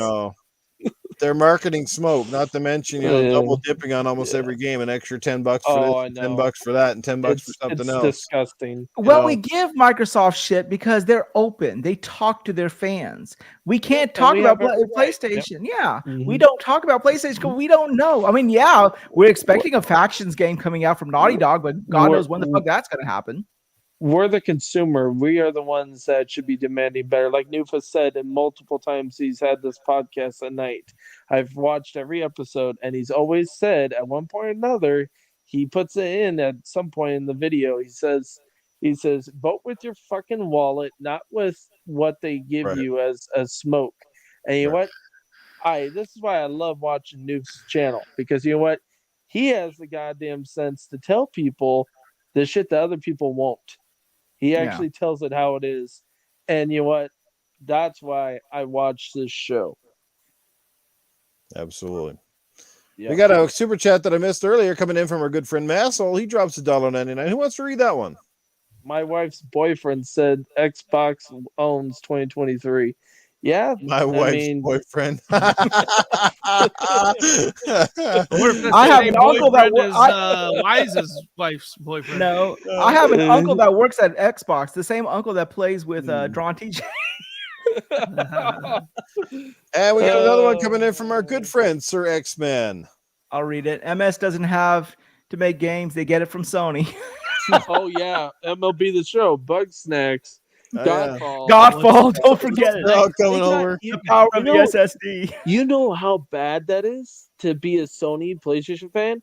I would be disgusted. I would sell my PlayStation after that. That's a slap in the fucking face. 3 games. Think about it. 1 first party, the other 2 are third party, but it doesn't fucking matter. They were touting those were like they're exclusives, but they were just timed exclusives. But actually one's really an exclusive. But you got MLB The Show. It's been in Game Pass 2 times now. Keep that in mind. You got Bugsnax that's coming. You've also got fucking Godfall, which everybody was calling Awful God. Yeah, I call it cockfall. I call it cockfall, not godfall. Yeah, and you know what? It's actually a gorgeous game. I use my Microsoft reward points. And that's and I all got it is. free. It's I just a got it- gorgeous game. So I it's got like it a for Smite free. wannabe. Yeah. It's got boys. better graphics than Smite, though. Sorry, Tyne. It's like We're, that pretty chick that's poor, that's bad in bed. We're about 2.5 hours in. I guess it's time, guys. We should probably wrap this show up. We've kind of gone off on a bit of a tangent, but anyway, Halo is still alive and well. We just hope that the next 6 months are fruitful for the franchise. So I'm still going to be playing it. I don't know about the rest of you people. I'm playing it. Anything else? Add a few more maps and co-op, and I'll at least be satisfied for another while. So give me that much. The Forge I never used anyway. I could care less if they grab, but yeah. But let's do that. I have my son. He's going to college, and I definitely would like to play co-op with him before he goes. And so I'm just hoping before August they release it. Yeah, let's hope so. Yeah. Crossing our fingers, guys. Concentrate on that, please. They should have co-op before then, because they said the beginning of 20 of the season 3 or whatever. Well, it'll be a great way to remarket the game coming into fall. You know, as the game approaches its first year anniversary kind of thing, to come out and say, well, here's the co-op now for the fall. You know, you should go into the Christmas season, kind of a great way to remarket Halo and say that it's free on Game Pass kind of deal. True. So, yeah. Well, let's hope co-op, you know. Well, let's hope their roadmap doesn't mimic Cyberpunk's roadmap. So please. Yeah, I'll give them credit. At least they're still plugging away and trying to make something of it. So yeah. All righty. But before we get out of here, I guess, real quick, I'm not going to do too many, but obviously, you know who's kicking around in the background. Wouldn't be a GAT with some Cletus and Safe House Sam. So who's got questions for one of these two lovely gentlemen?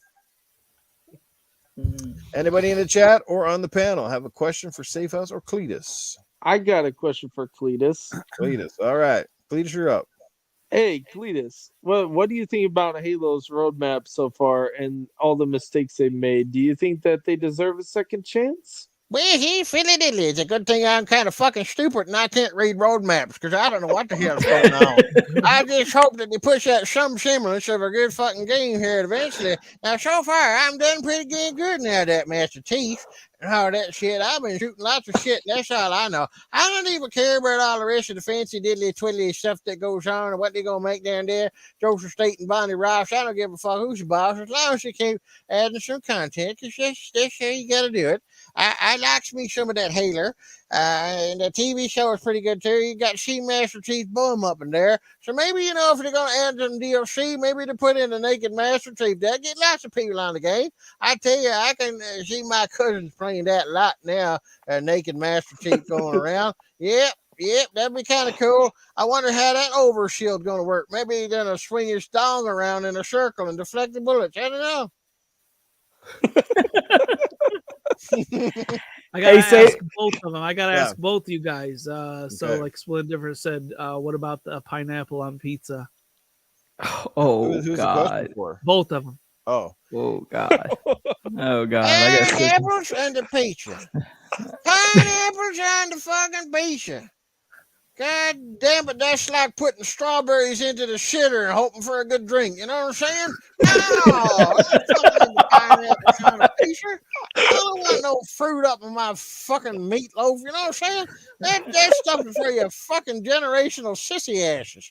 I don't want no pineapple on fucking pizza.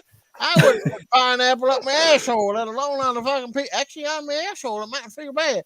But no, man. I use it as a fucking cup if I'm going to eat it. I don't want to go around my pizza. I guess I had that pineapple on it, the juices rolling all over the place. It looks like the goddamn pizza's trying to have a fucking wet dream when I'm trying to eat it. No, fuck wearing all this shit. All right, Safe House, what about you, man? Pineapple on the pizza, yay or nay? Pineapple on the goddamn pizza. You know what? You motherfuckers eating pineapple on pizza, a bunch of goddamn cockasses. That's why he is. I don't fucking no pineapple on no pizza either. Goddamn, put that fucking shit on there. What's next? I'm gonna put fucking apple slices and ice cream on my goddamn hamburger. Oh my God. He's done for the night. Yeah, see, I'm even joking on my goddamn tonsils thinking about the pineapple on the pizza. No, man.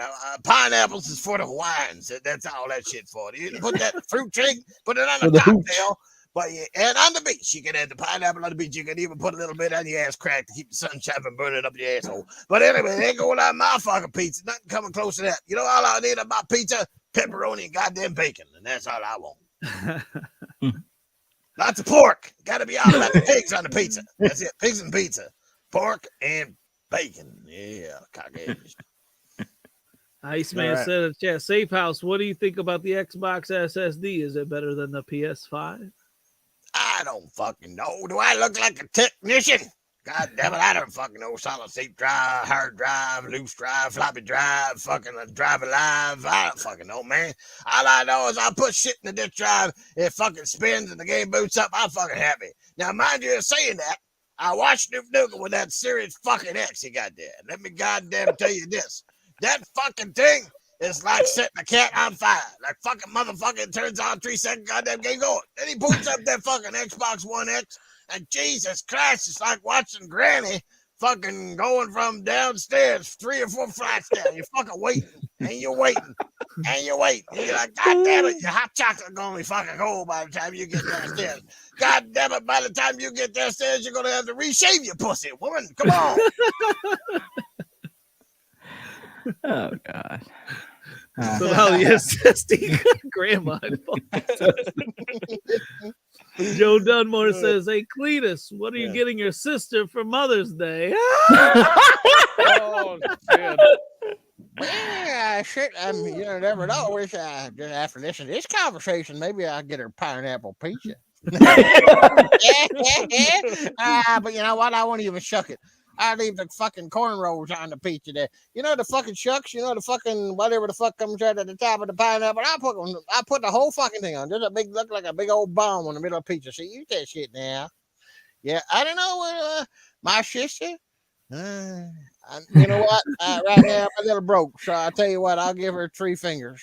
I'll give her 3 fingers. Yeah. That's the amount of fingers you have, right? Absolutely. And if she's lucky, I'll lick my fingers. Okay? I'll lick my fingers. Shit. Probably Hey, shit house Sam. Hey, I got a question for Cletus. Yeah. Hey, Cletus, what are you gonna do for Easter? Or what are you gonna do with the eggs? Was that Cletus or Savos? Yeah, Cletus. Well, yeah, I tell you what, Jacob, I see that fucking Easter bunny coming around my house. He ain't gonna be dropping no goddamn eggs. I got a start off shotgun for that motherfucker, and I'm still waiting. That fucker owes me a solid chocolate Easter bunny that he never gave me when I was about 5 years old. No, when I was told I had an Easter bunny, and when I woke up, it was brown and it was lumpy and had some nuts in it. And I ate a piece of it, and then my mommy came over and said, "That's not Easter bunny, you just ate some dog shit." And I was like, what fucking kind of cruel ass woman you gotta be? I'm 5 fucking years old, woman, and now you got me eating dog shit. Like, fucking shake. God damn. God damn. No, so I don't fall for that shit no more. That fucking Easter bunny, you come around my house, you don't leave me some grade A motherfucking chocolate. I care, goddamn to you, I put 2 shells of buckshot up his fucking asshole, and he ain't gonna drop no more eggs. She did that because you were not good in bed the night before. Let me tell you this now, Fiddly Diddly. I'm fucking amazing in bed. I'm a Leonidas in bed. I'm a sexual demon up in bed. Yes, I am. Yes, I am. And you know why? Because all I don't even have to touch her with my little tweener. I just gotta get down between, and I put my tongue between my big gappy mouth because I only got 3 teeth now, see? And I go.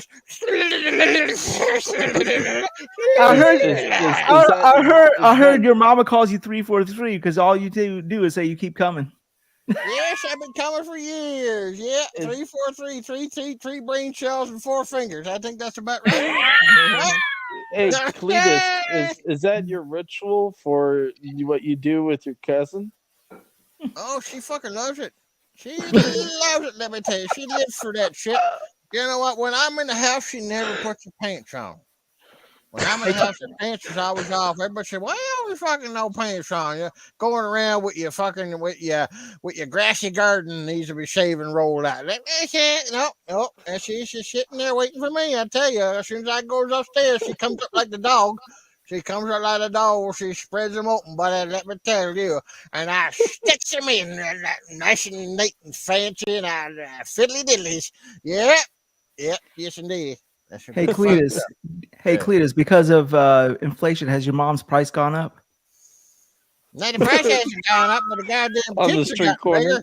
Yeah, tits have gotten bigger with inflation. Let me tell you, I think she went from a D to like Triple H or something like that. Now, goddamn, it's good thing Grandpappy he bought a wheelbarrow because she gonna. What the hell is she using an air compressor? Let me tell you, air compressor. Yeah, there's no such thing as fake titties around my house. If you ain't real, you ain't got to steal. You know what I'm saying? No, it's all about the real deal, motherfuckers.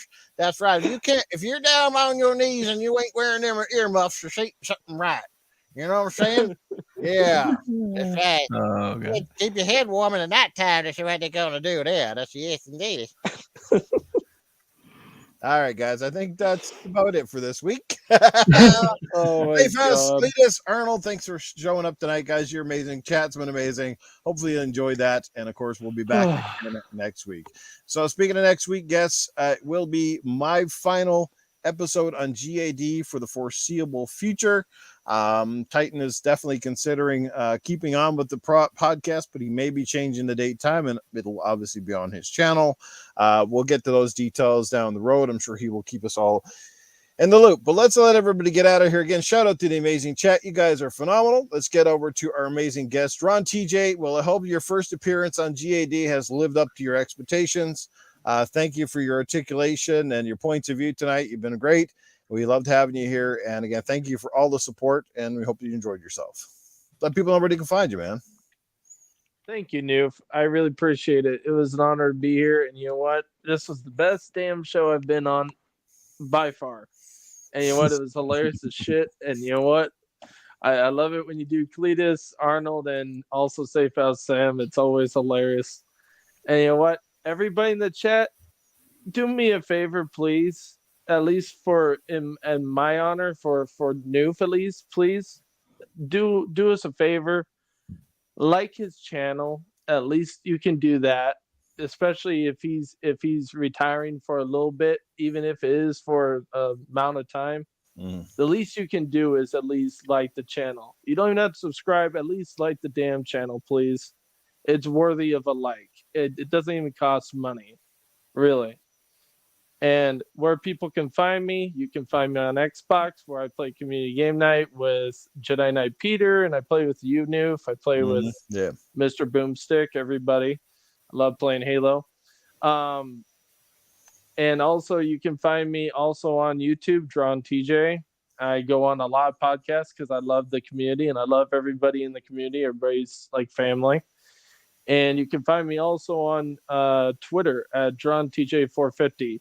Where if you want to start a conversation, you can. If you want to talk games, that's fine too. And I'm more than welcome to hear your guys' thoughts. And it was nice meeting you, Wise Old Gamer. You're funny as hell, and you're a cool guy. And Titan, I love being around you, man. You're funny as shit, especially when you talk about Smite.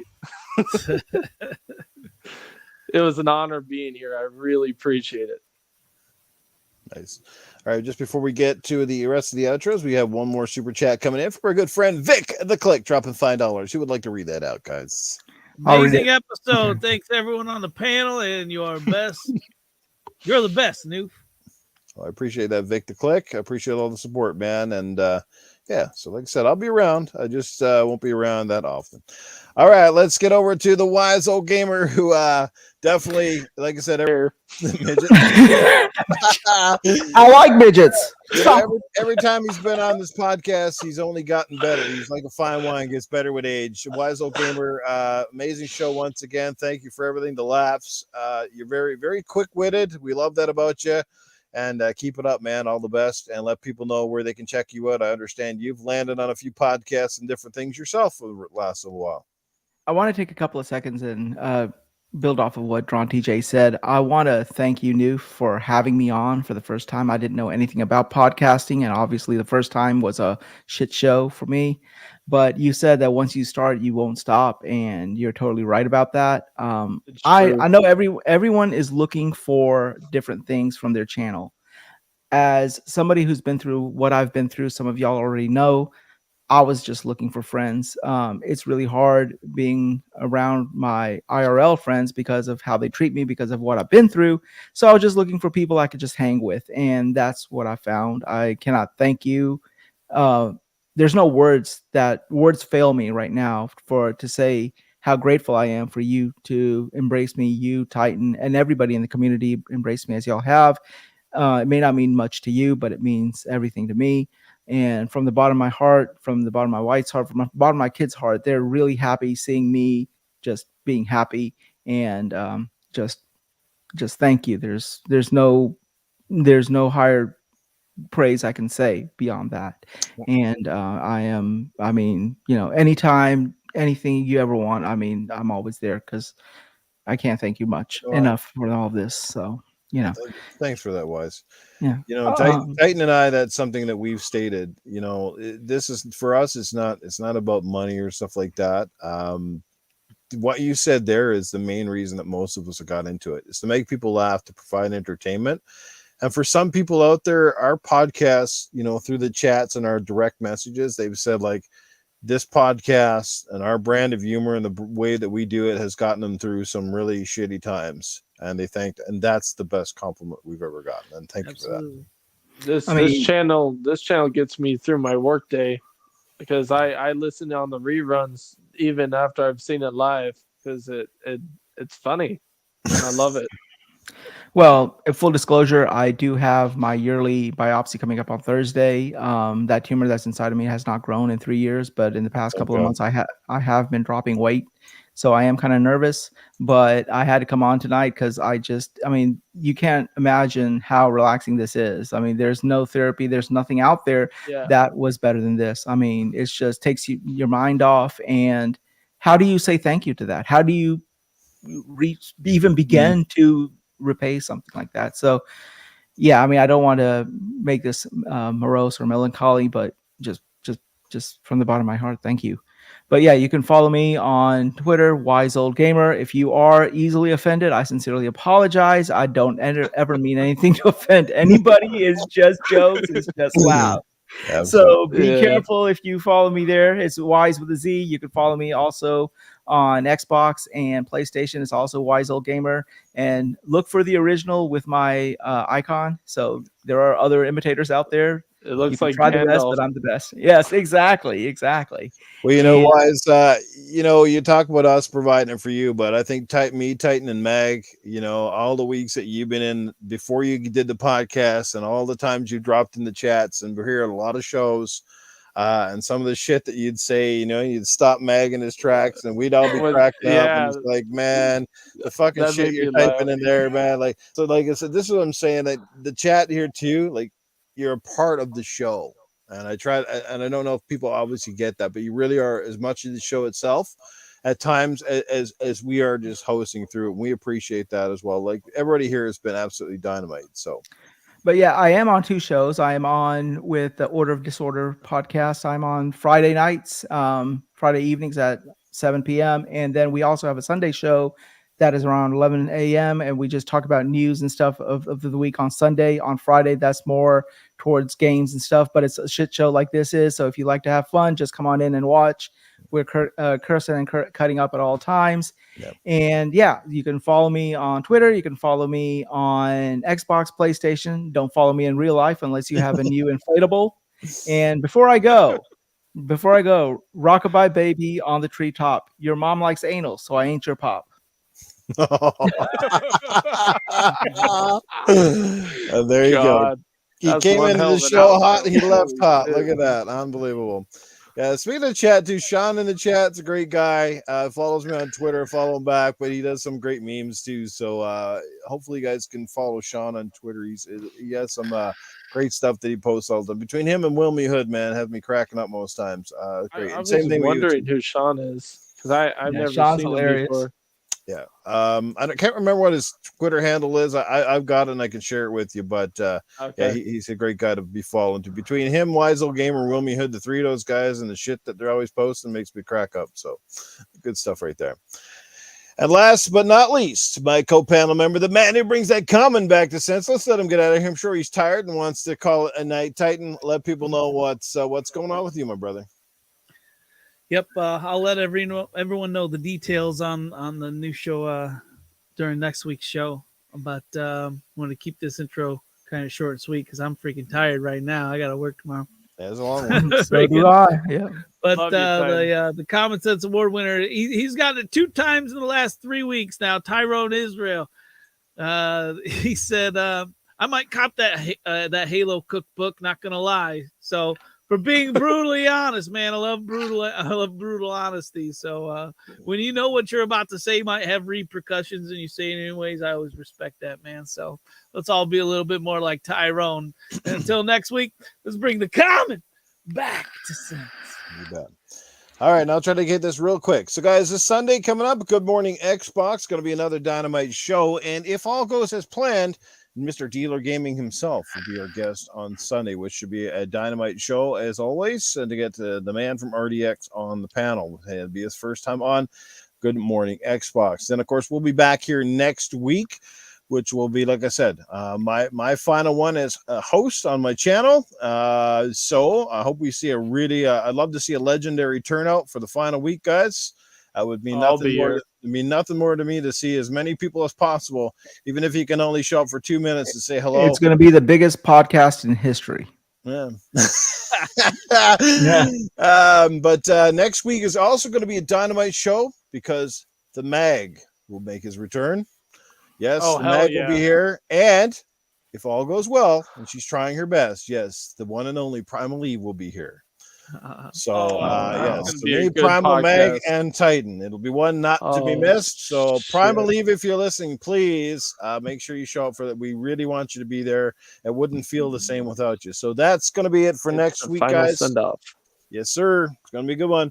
But until then, guys, have yourself a great night. You are amazing, and we'll see you next Tuesday. And for some of you, I'll probably see you Sunday morning. Yes, take care. And shout out to the Gamers United Guild and all the great crew over there. Go give them a follow. Go check out the website at gamersunitedguild.com if you want to check out a lot of amazing podcasts and their great channels. That's where you can find them all in one spot. Up until then, have a great night, everybody. Take care. Love you all. Peace out. Night, guys. Better out than in.